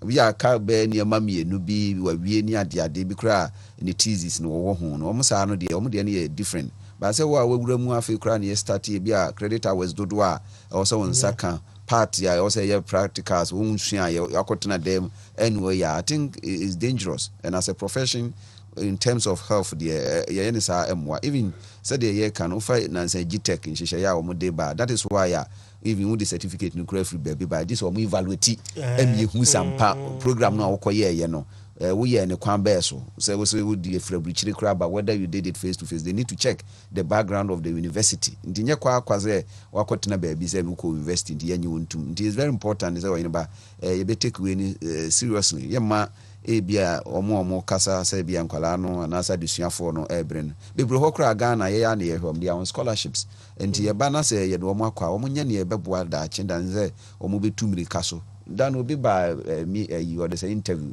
Dr. Free we there men kan nipa nanim as wokrum wo free China na akwa ni PhD even one work through the framework for research kra say introduction chapter 1 what goes now aye den we omo kwa adwuma no omo kokoye how much the certificate we need to check the authenticity of all this, especially when it comes to health issues, and they're very important. Ma few issues no MSA at the papa ma yenko tibi sabi na ni kese no ebebo nipa ye health system no aba bese ndi minimi say omo nso so be interface omo dey integrate them said there na omo kase omo mpese omo be fi you give them that opportunity so omo me na munya be so na be transfer wait me a transfer or credit to the other akoto as do hina ba we dey ma yenko ye nim say omo aye ho che students no say omo can say they have gone through all the academic process. They were left with some 3 months. 3 months no na obey online aso no. Is it not? You see, and yeah, online no. Say 2 days you cry online and this is a nipa ho adwumo. When you say you could travel road be and I say yeah you be na where you nipa and matter of any mistake of a doctor Bian can cause if you any nipa cry a researcher or a doctor or you we was a bia or a president and answer or MP bia the contribution to the nation maybe a dina kwasha wonsa you know the value of the life obekoso to nipa family and even the nation and to where when you is not about say nipa kwansem de aka no enti adam ka say online issue no syllabus content in here you develop a programmer you develop say be 4-5 years says every year they obey bia enti program no online ya part of it initially asem na aba na enti na ebia online part the moment I so online we are not in normal times. And until any normal nti ese bra na any penti ni bra na be ye wo krom. But my own crowd, okay. A big aspect to crowd was way online. To send me who say Ubana in Kuala telecom engineering. From time to time, also more visit facility with this telco. Now, Kunya the rare training. And you know, I want to mean conscience or better online. It is a requirement. It's also called industrial attachment. And you more can aspect where yes, clinicals are. Nekoso son Crawford, near the Adisabi. And no, na one. Oh, Mamma commend Wanti. Mamma comment anywhere. And she said, Bassa said, yeah, co-exam will be physically as part of the requirements. Now, one unya the basic requirement to graduate. And it depended baby or more case free. Ubu said, and I'm my example where we a case be our trinities. I don't know any different, but the content now the curriculum now, the age mom certificate, your practice and your theory. We hear some of the programs. When it comes to education, you will say format and as a medical doctor, we are 5 years. OBC. Year one, you do this. Year two, so you, the student, cannot 4. Decide what to do. That say medru hwantien online. Some no decide. Put in no. Say there ewiase you be a situation be a timisi. And the sininti and a standard that you still near better you say Ukraine kwani is medical you Hong Kong you should be what then no say baby abekwa obetimi aya so the right because I learned say other universities are war around in the big crime say edgy Ukraine students in Libya Germany yes Germany it is a no now complete here fine but the main for you to decide say online issue about medical education there or you don't have to entertain because the moment on compromise me programmer me the online bishim you cannot tell me that it's not part of it and if it is a standard the standard need to be what maintained option area mom say ubetimi aba yes asoso and I think there's nothing wrong but the students they concern they say me school like na me be wi akakra na be wi na bibi say here the frustrations and other things in there as a student you until the student will want to finish and go me say me wi na me free kra na me free ekroma na say me jama de kra but when it comes to human body and science we don't have that option to compromise and the moment about compromise we betimi akosiu Ghana Medical Association say anybody we Ukraine we school Ukraine one year the final completion of the course na online bia bema you can sue that body as because they have not able to maintain the standard it said na akomukai ebibre ko school aya no obi wo ha oba be ya adwuma o mesua yi enti na ya na actually na bi pe the right you say we call interview ni ebusa say ade na wo ye no and Ghana so no mo schools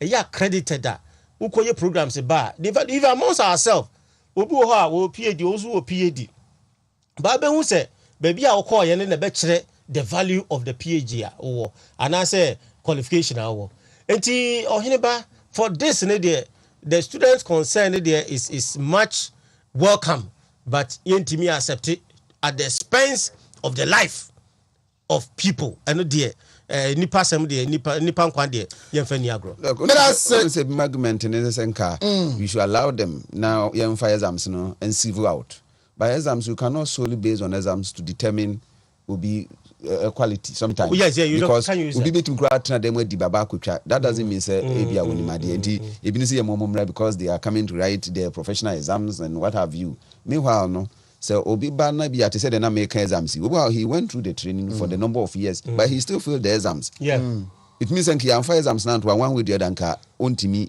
ananko be famu akọ and obi won so a wonye good but exams bit ma favor no say yemfa qualification in massa akọ debi enti before the transfer no mu say yedi we shame enti edu ba bia anya wona aka say me yi we ya free me edi we aba be shame no if not then me say yeah ankasa no we are not up to the level unti me nka say makwa American team me ya online me nye online enti me student me say me yi we free ya nya ne sa yes medicine and the situation there see, it's unfortunate. We understand the situation. Yeah, because I'm a baby. I scattered like my life. Who they were about, and I be also who can be a crown on one and sponsor.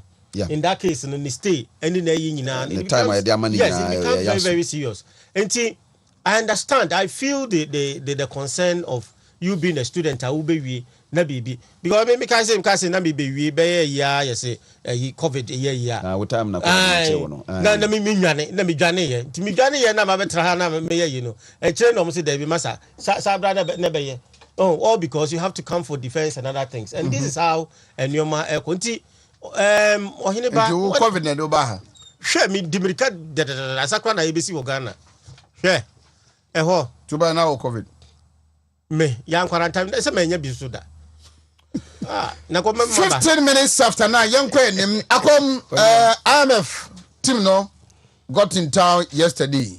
Yeah, we are expecting to say finalize it BBR with government, and I say on mine now you know say we'll be achapa by January. Now you are rolling it out. Baby, you know say here and the program we are about entering into and what we're looking for it say a bit to see finance minister. Egusua can say there are better days ahead and Nema a bit more. But people's concern is here say what we will do with the kakra binya from the program no. And how disciplined should we be in our spending and areas so able to me about for before the program no I buy 8 more baby and I was reading the same Maslow for any African Development Bank. Yeah. For I enter into agreement, digital skills, or mobile training, ama a mebruni baby, Kofi Fosun Kansas NAP and IEP, almost AU Modie, Ghana Enterprise Agency, almost so I think some 10 million B, and so more disbursed the amount for area room. Nina honum. Yeah, and Penifose Quasedia in Tiasum Prino. And sometimes a baby two are also dear free mopa. Na dear 2 year and then yet dear pet. I don't know why I can't want to move over there. Times are make us a COVID in Ukraine, Russia, war buy. If you cry, na into an amount of mefono. Na if ye yenshi share pa, make us a year say a bit me a naso. Na could do say a choir mefono. Na areas are not here, Cassian say near my year, de boy here for do no ano. Say I am of Dada in him, said 2015, the Equay and Inti, Bema Dudronwa Afrieno. Memphis says, Anshia, Jinasua, Yano Mudia Shamui, dear bay different, and only idea was a tembian, if I say a separate team. INPP, this IMF from NDCDA, or Mokoya at that time, Kranan Kanya, make us a intimate infant Nasun Yejuma. We hear ye. Main programs are hold or various policies here they are bar and none as you see ye bo home by na sikana be kan say we are said me dinka kai no yahubi na yahu baby a yenso so ankasa you follow down and you follow short especially your spending and our expenditure habits are hold why cause so say baby o ha na fi se bia ye ho to ye ndi ne maybe o ha na ye na kese so no enti enya baby a said o ma share boy even we started with a certain amount of increase no if he say baby you dey be share all the sectors a bit ma produce they say baby here no yeah the sustainability in terms of say yensa kesika no yensa nko ha mu biem ohini ba da bia se ba se ye be dai enkrofo na ye yankase yentimi mpe puma sibre wo man mu a yentimi nko ye nim da and I know say this kind of agreement here no mo be ye no because you person go into private sector now you build the capacity of the youth send you be ya omususu be nya adwuma aye na other companies industries ahodo aye wa you person so mo asene na omususu timi adwuma contribute to the production sector no ebetimi aboa some of the other indicators to say fuel nom ne or they say exchange rate no there sometimes no ya na yentimi control because some of the increments be by spontaneous but in shishaya be so that we can meet some of these challenges no enuni here me baby am hwese betimi expand kese the production sector through the agriculture any other entrepreneurial aspect mabunu a make say unemployment so eba ma wo mo so kwa ahohiahia mu no yebetimi ahyem kana nti said na wo ka no maslo kodie I think it's a very good call. Yeah, say umbe fa be for kwa so ayen hihye pa so the yen share pa sometimes the distribution then the recoveries ye also yen saka ewo ye loans no hu nyina no eboaye enti wo hwe the framework that to ho mu gina so strategically send ye be ye be fa be for kwan so loans no ye the mankrofo na ye betima gidi ahim na foforo so aba be gibi send ye nye bad debt ya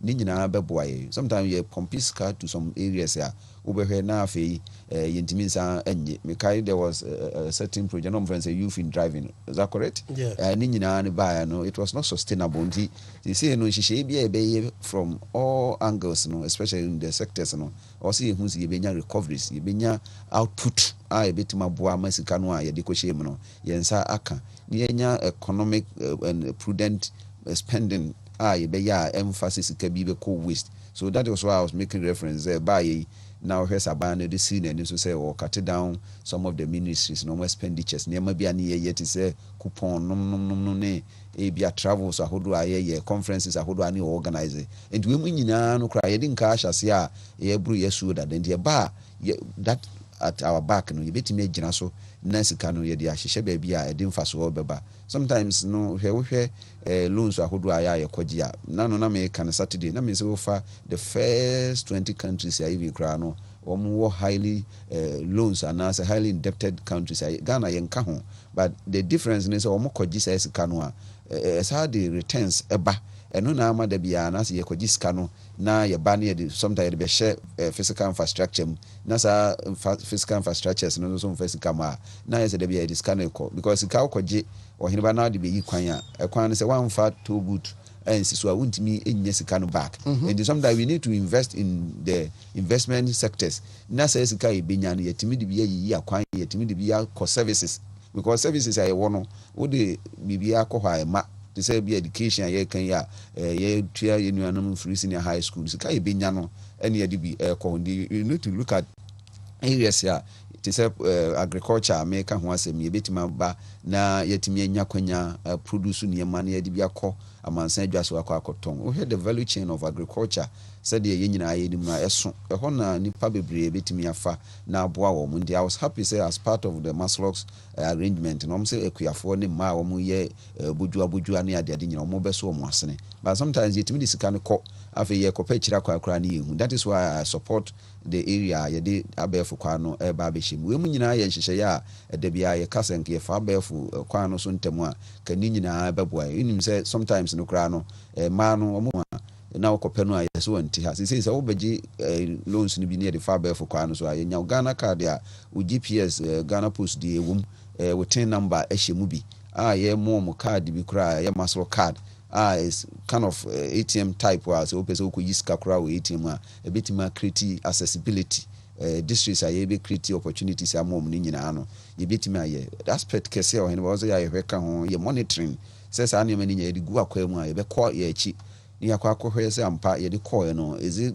working, is it giving out results say massa then we need to realign or readjust the system no ye de call baby a bit more bondi minimum say the omo kan si su pi say nye bad policies and nye bad interventions and asabe ama wo man ye ni ye nemum the global perspective in terms of the crisis here me feel say eno no be gina so ama mwanya rehemu ani gidie ewa ha but more importantly the ye hwe nyina ne say ye main poor policies no there they should not be affected na ye gisika no a ye betim da share some of the areas here ye betim create opportunity for the private sector. The private sector ni grow anybody na efe because maban no ho hare no mpre no so be take part of the unemployment here you want to affect for adwuma at the same time almost businesses ni grow we can get taxes from them to support our tax growth ye hwe say de bia no na ya fall short on the continent no ndi feel say this is not the first time I am no di ehemu we have learned from our mistakes and we have learned from our past ndi we should be a very nice one make us ma yensanko. Have we really learned from our mistakes? Yes. You have learned from our mistakes. I don't think say nyame ya dum ni yensa kan say sika ya enema ye ya make us na amwa nyesa amwa in the term say bia ya discount basa na emu amfa resource papa ma no ye be changing yes doing something over and over and expecting a different results is the most insane definition we have as said by Albert Einstein. Nti ye kan nyina ne say the SC atwam no ya desua de ma ye me anytime bia any day bia menya kwanya said the nano na make in 2019 ya research by as one of the most lucrative investment sectors no agriculture. I mean the bia o say ohinba ye hwani yeshim kana na hono de ntia ya mani sa hono say the informal sector no a yefi say more the contribution of our national development no omo benya kwanya do mo ho agim yenko contractor yenko ye fumdwuma yenko ye niema bebre no de eno ehia any relevant skills bia even manipa no ntete kakra bia kra otimi nya nimde de boa sa adwuma. At the same time you be produce be having local consumption na add value to some of the things that you be here no ne de bia kwa mansan adwa so ne yetima bring down that differential in exchange kind of rate ye wo basa bema de bia no your balance of payment ayefe. That said said the ne ka that side ya say mabuno nso so benya adwuma menua fosun kansa wo badwuma pa nti enim say NAP no being the innovative wing of the policies aye wo no be create opportunities and enabling environment am youth for ahodo a omo awie the team youth om titifie enu nti ne ye say mabuno no omo benya more skills senior be ya omo betimi a prepare wo mo so akwa gibi sometimes when anybody na we say e bi kra ya create opportunity no na ebinim kra ni nim dia omo de be kwa akwa gisa na mani bi nti we hear Maslow concept here. They are also part to prepare some of these youth for the availability of the funds but if you have been to ho omo de omo ayese omo mfa ho nti omo hwe se ye benya formal sector ne o de omo awura mu a ebema tambia no ye ho a kire nti mesre se ye nua no makwanya bay no. That was why we wanted to have the youth start as one of the main areas e bigina so ama mabunu no enya kwanya nti we aba no a sika babontin for individuals, for corporate entities ne other corporations ahodo no bia nkeka no mum the aspect ya say ye ma omo a em ye ntimi nya losses and say be capacity building among they need to come with viable proposals you bit ma shape omo so that you shape omo no be gisika no a won kon ka say o me de be koto yitima me de bia koyi we say na afi nso ye be hwe say ye nya ye de be back na foforo no enya bi un say system a ye di gu akwa mu nyina no gina this digitalization agenda said the now ye bi ma student loan trust and omu hia guarantors bi and that bia no the loan application no na can just say sakrata bibre ne dia call just say obehwem ne dia then at a remote location we bit apply na the rate at which they will process it no kra no ni nyina atimi contempt me ma me bi bata our CEO or Maslow ko no any other regional officers ya almost so ta na chi no mo hwe se ebeboa menim se the loan management software eba no ebeboa nanu ye ba ya covid ye kwa apply bi uye kura unya unhu ye bekwa akosi. So this one is going to bring transparency and accountability. Yes, we be aba beje no akotena ba bi say ye penokra wa fesika no esa da bia to go into waste. Last Saturday Dr. Free was so emphatic on this waste here your system. These are some of the parts here my sika no cry the befia MYNT. I know say am for ba no hiniba enhihye ya me kan ni ne ye hunu dada amwa ne de gu akwa mu ye hihye ne ya ye betime nya mfaso ewo sika no a eba no. So na the same time no so ye can dey say ni nyina na Ghana beyond aid agenda no you need to still pursue it because that was why me no na me ka sesenke ye yire ho eye san hihye no anka beboa. But that said menim say ye guso a ye tu hwanamo Guso here one district, one factory, and all other areas here. If you say individuals no betimi aboa contribute to the development of the nation. Nti idea ye koye nim na beboa. I was still revising the news say yenhwe na sa diaspora bond ho nsensem a da bia ye ka ho asem na ye behye mu kana. Eno no ye one of the means here e betimi aboa. Na no na minia ayi or they say upon prepare ka no. Unse wo fa the diaspora bond a eboa. Some countries have done it. Na aboa wo mo de na memo Israel ni Japan mo a wo mo ankasa diaspora wo mo diaspora no nyina no boa CBS ka bi kura wo mo wo a mo so betimi da be share economy nim at a lower rate na ye nyina ya gibi ne de akekere ma no. So me hwe a typical case study a wo hwe Israel time mo so kwa hihia mu pa in those days no mo aye so there be yenuan mo wa ma no ne mo so mo fa bibi kakra mra. And if the government if it raises a bond on the market it me to bond be at a lower rate na ya kire specific sector ba ne mfa nko ho afibia ne de bi ekoho yenim nuan mu a o ma be investment bi individual amfa so bi ama eno kra bu nkrofo mu abem so mu me bi enuma wa ha Dr. Free oni nkrofo kasa de bia om se de nti om me bi adwuma no more other areas mo ma no yes attitude wa nkrofo de kɔ nnwuma no mu sɛ wo koraa wo aburukyire wo ti ahasuo wo kɔba snow yi tɔbɔ na discover with the hope sɛ wo bɛboa ma ya create opportunity for the youth ɛno nti ne yɛmpɛ sɛ ɔmo bɛfa saa approach na mmom ɔmo mmoa government side sɛdeɛ ɛbɛyɛ no deɛ woba sika no Bank of Ghana na ɛwɔ na whatever that it will be no sika no bɛba ne da hɔ nti sɛ bi aban no kɔwurɛsi bond koraa at a rate of bi a 10% na yɛ locals anaasɛ ɛyɛ ɔ diaspora nsi yɛmfa ma no bi a 0.5% a ɛbɛma aban no nso so ɛho aharo na yɛbɛba no na yɛakyi nso so ayɛyi ma yɛnyɛ yɛ adwene sɛ ebi a yɛakɔtrɛtena do ho asa ne yɛma fie na no na mo afidie bi so a ɔmo busa me questions about the rate at which youth no ɛpɛ sɛ ɔmo ɛkɔ aburukyire no mu ne nam sɛ ano ɔmo bɛkɔ but ɔmo kɔ a ted sɛ nka nneɛma a ɔmo fi sa yɛbɛsɔ but it has been always recurring because yɛkɔ ne yɛnya kɔtena ne yɛkɔhu ɛdan yɛfɛ na ɔmo akɔgyina ho atwitwa photo na ɔmo anya kwanya nso akɔtena ho didi atɛm every day we will come and meet na ɛyɛ da ɛta no ɛdɛm no bi bɛsa ɛwo nso so bɛsa bia no na mehyia papafoɔ bi ɔne ne ɔmo yerenom I think ɔmo firi do ho ane baeɛ na why this na ɔmo kasa na so oh so wo yɛ de a wobɛba yɛsɛ kontun ehwɛ ya ne nkyia na ɛkɔ nti some of the areas a yɛso so at the local level no yɛ betima boa no yɛnso so yɛnyɛ na ka almighty yi level ya ɔhene ba ne yɛ ni da so sɛ nka at least wo hɛ sika yɛ kɔ akɔgyi kura na estimation den ka yɛsɛ be ya nka bi kura nkan ya mafu kura nka yanko but that's ya necessary evil NDC for sure say kasafa ho a mankrofo anya interest wo mu eno na ama be wi ese dum ni adan but minim say with their presence no we negotiation no ne ankomo a cost no is positive na yen saka sika no so a yen fa nya desua de ese ne be ya yen ko ha bia mu bia. All right, Dr. Friye Bramway na Nana Bonsu Bishop maso cham so we are man nka me do nka na ide ama me chama Paulina Madam Paulina Boache ono ewo unmakoko space. Oh yes, minimum hopa. Yes, hono one first show in the agro. Me mama no. Okay. I really love her. Okay. I appreciate it. Yes. And to my Paulina, good morning. I'm a pay me chow pa. Mama nkwai na mintiu. Bishop Mechow. Yeah, ufie kwan ya ye ni. Ni fie kwan ye. Nye. Ka ngura ho. Timitimu se bia bicycle no yusu ya ansa na bia okusi fie ne dia but ni fie ho ka ngura ho. Tu kwa ji se wo pake ti no ho a 190 saa. Yeni ya. The tractor kra na wo behia kra sa wo fie. Nana gasa bodu Michao. Michao pa. Michao.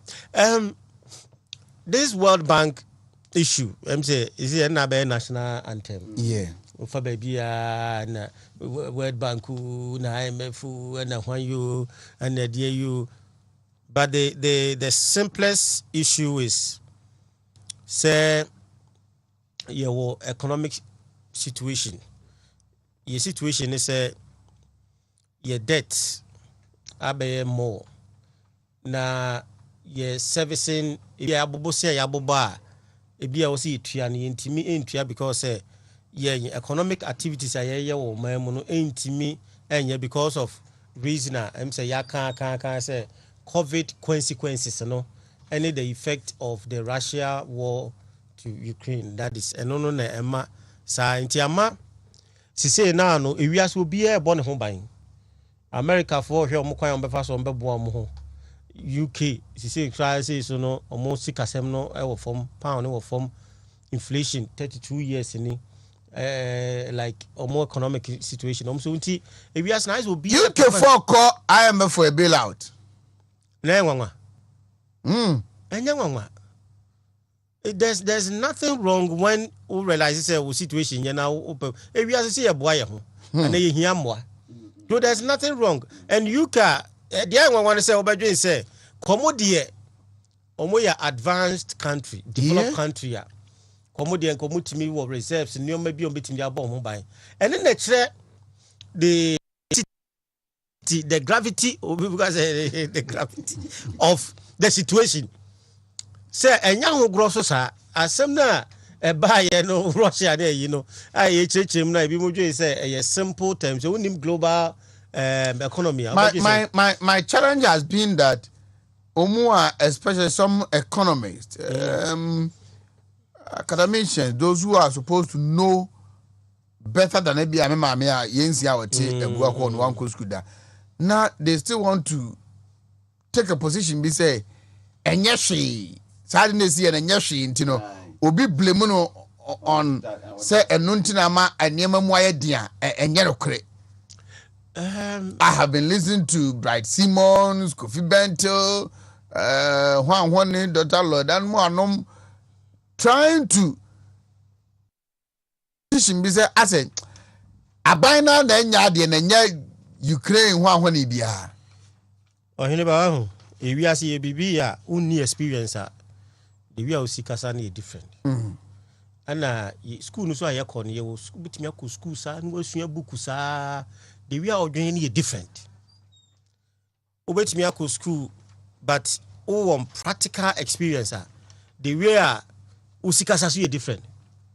Until the America is you be a one the way I appreciate it. Yes, the way I will develop on and a how you judge the person. A beer obey me to be a summer walking. Sabi a beer obi was what intimate say be was what a partisan approach. And obi also or did say and your mind is so simple. If you ask no say be a economy and I say we grad and former President Mahama Baga say who may be that Wontumi. So sometimes it depends on who is involved. Obia what there a year September former finance minister. Yeah, or Kasati said the academic for Nikasabiana. The line of action and I say the comment, you know, because when your practical experience of being a finance, no nimbi we are say kono.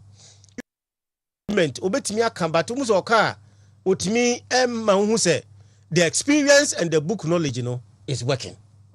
Enti when by no there obi obeka say bia or the right to talk, but in the background and the developmental approach based on the experience awanya and then the practice and then the book knowledge awanya no so no and then the betre how whether say ni pakon na sama o kan no the realistic point of view iti I know the yenya ma omo but the na make earlier and say the World Bank or the IMF is just coming to help na beneficial sa ratings ya me ya na me president ya adwen say hu hia ratings na na fish and as a fish omuna te ho omo say credit rating and ye sika ye de kan intimi ntua inti yate so yare yi ye call World Bank asubetwa. When we go to World Bank, they will not come because now the World Bank is coming in to help us like shock absorbers na him no mo besu so amaye. And at the same time so no ebema investor confident about omanim because omai bia untimi ntua wo ka na se eka adoso wo usika semu no ebema obi di ni sika begura mu a ana se ekọ World Financial Market krana. Once the IMF is part of it, they will have confidence. That is how you be managing it. It is a very good opportunity. Mejidi say ebeboa yen ametimi aye enwoma bi. Ekro bia ni ho a sebi udu ba bia utimi nyeska etimi hia no ana ne ho timi kire no.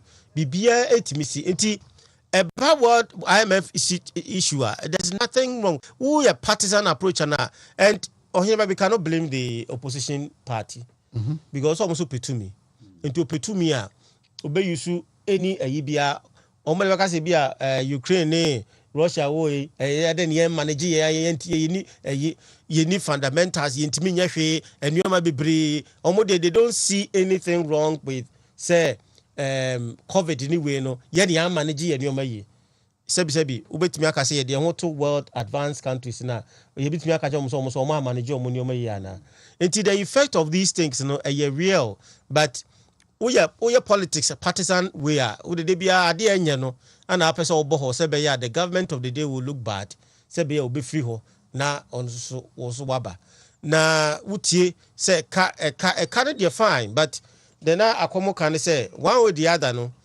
yes you discipline kakra and the discipline I me per se ye hwe ho no ye waste a war system nim any the cost of government project who say ohini baby ade no ye 10 cities a ebi we be ye aban contractor otibi ko 20 cities yetimi the cost of ye nyoma no in the government setup no more higher than the private sector, and that is where the problem is.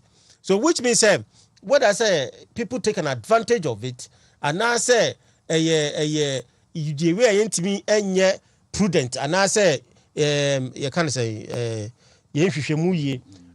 in such a way say and you say bibia buying bibia no the cost of it is very very high as compared to the because I remember say Oshena MTN foundation musi schools biya. Who say school no sika on spending no. What mean say emuda ho what mean say it goes in but when it comes to the government side you see say big sika biya ye de be yes our project biya be 3 times. Ka MTN phone nya say scan ka bi omotim dia more of this nti no procurement side no corruption and I say be a sika na FF na misapplication and I miss what you can say appropriation of sikasem no what you hwe ye and let's discipline people more financial art we obi ye bibi na nya we should discipline them ya na ja almost in the system and the Bank of Ghana so almost was said say they be regulating financial institutions be making sure say nyoma sikasem ne foreign currency no I was very alarmed when they were moving around some foreigners and I think now be acting these things should have been there for a very long time so then they can say once ebia wo foreign money no wo manage no and I say wo hwe ho yi no also obi so marketer ono so di nisika fa hopa and the Bank of Ghana should also be up and doing in that area. Na Bank of Ghana so ensure say akom eko wo say black market wo twam and I say wo person regulate them fine wo bia na dey illegal but say me ko banker say CBG say hwan you me kwa e wo say sa bank rate na dollar no me kokonya bi wo ho me nya bi wo ho I will go back to the street. That's why I have a problem with that. It is if they want to sanitize the system, not black market for more regulated foreign currency now, they should also make sure say sikane be available at the appropriate banks and our forest bureau. See kwa ye benya binyasa ye consonante. And I say be obi no person ojini within this time say be ya nyoma be hu se bi o ye adwuma. And yes they are still we will do it and then later near saba back. At the frontier, I'm a man for a trading in foreign currency or black market. And they say, "Ukwa wunya bi." You say Bank of Ghana they about 9 cedis to $1. Ukwa forest bureau wunya bi. Ukwa banker ukra there akwa musika $100 in 200 if you cry. They are waiting for bigger companies. Ebia otimide say 50 and $10 bi and bibi to so. Or the multiplier will be and those are the areas that they are looking at. Say biname your China say $1 now person cost san. So easy say meet me ko bank bia me $100 in you me person me san near Joe ID card near ye near bia document. Yes, even bank.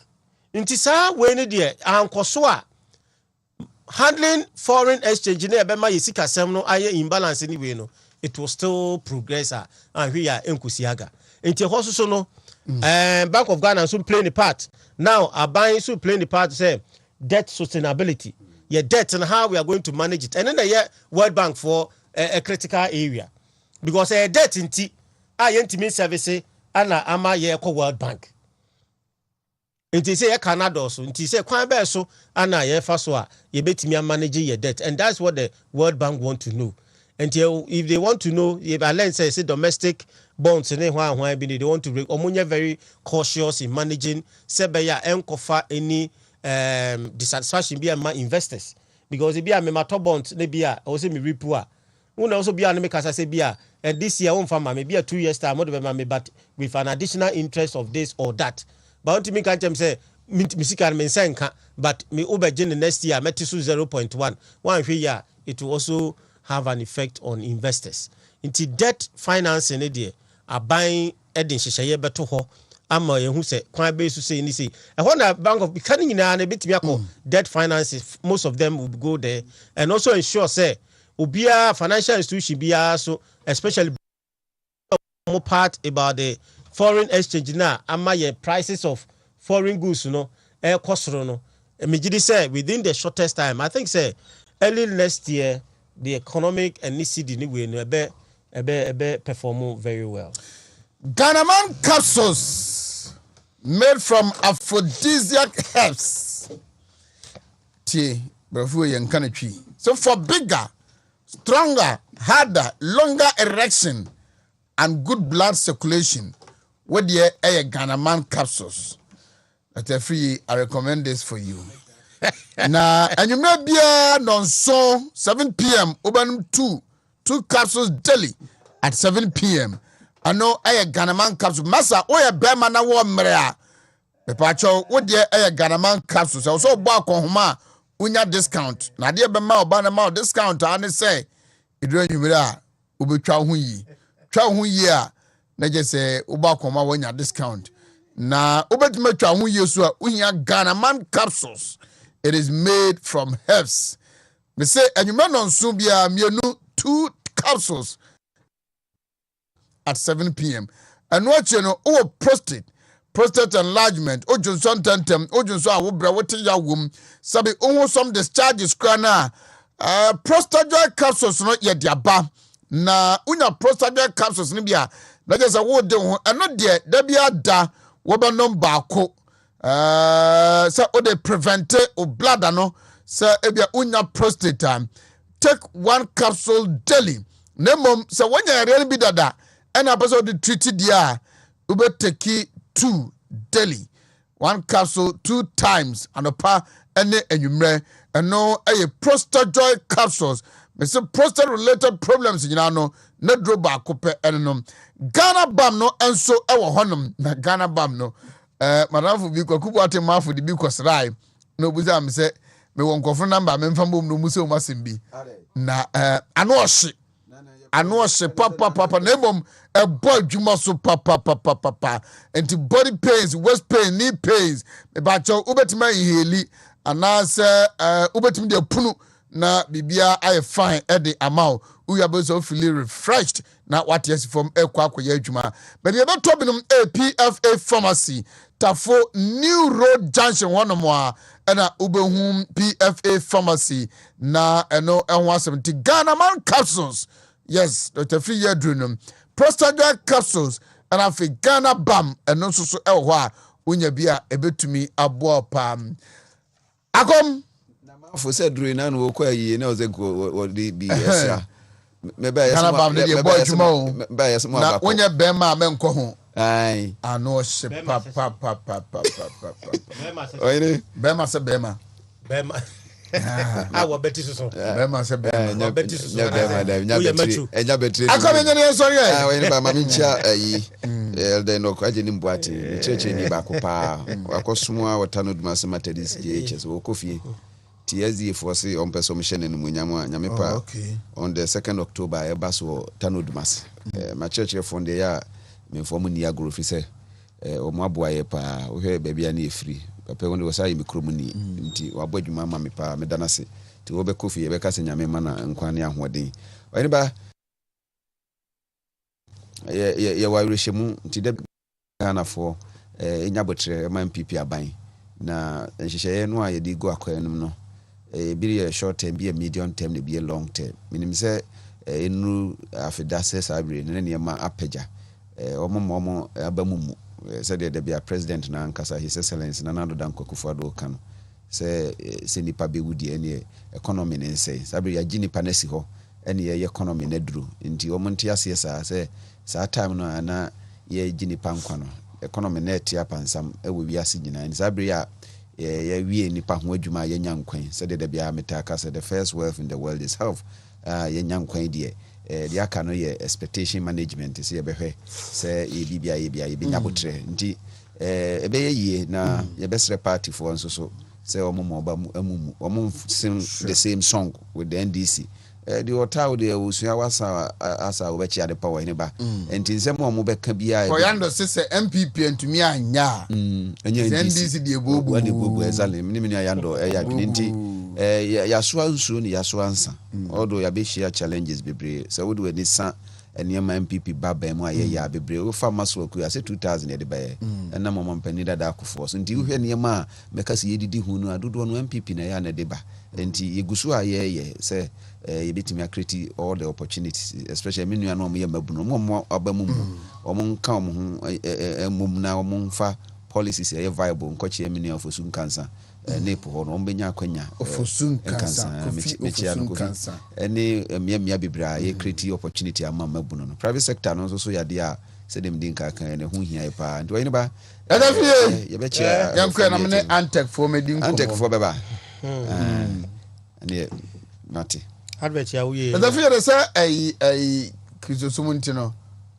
so on mansa oh da be me no msa oh okay I give up for project manager say also ya dawo pa oh sa me say give up nye nsam kwa no project nsu o mu ye nsu some de blim no okay when so mu ye nsu meridian je no me also okikini ne fe ata ye so ka je Brenda Brenda or the Brenda nana Ajua. Oh, one year some chanpa. Nana Ajua for Suhima. Oh, did this what the kama? Dear, I appreciate. So this guy say the man in glasses. Tell him he looks wow. Oh, thank you very much. Can't me feeling. Now me reply he's married.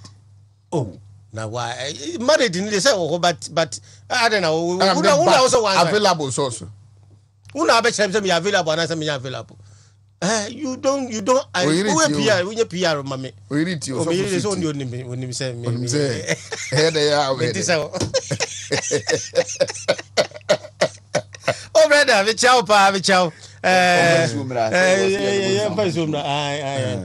na advert na wo ye na mama ka asem bi so say Ghana man caps enti ze go fo wi aware na say time na so say ababa wa ni hu ya mo fa pia bla mananye mo fa mane ai go di brika gigi ya chiro yo so be hia kana ma wi abisa for ya so nyame adu me chama to no mom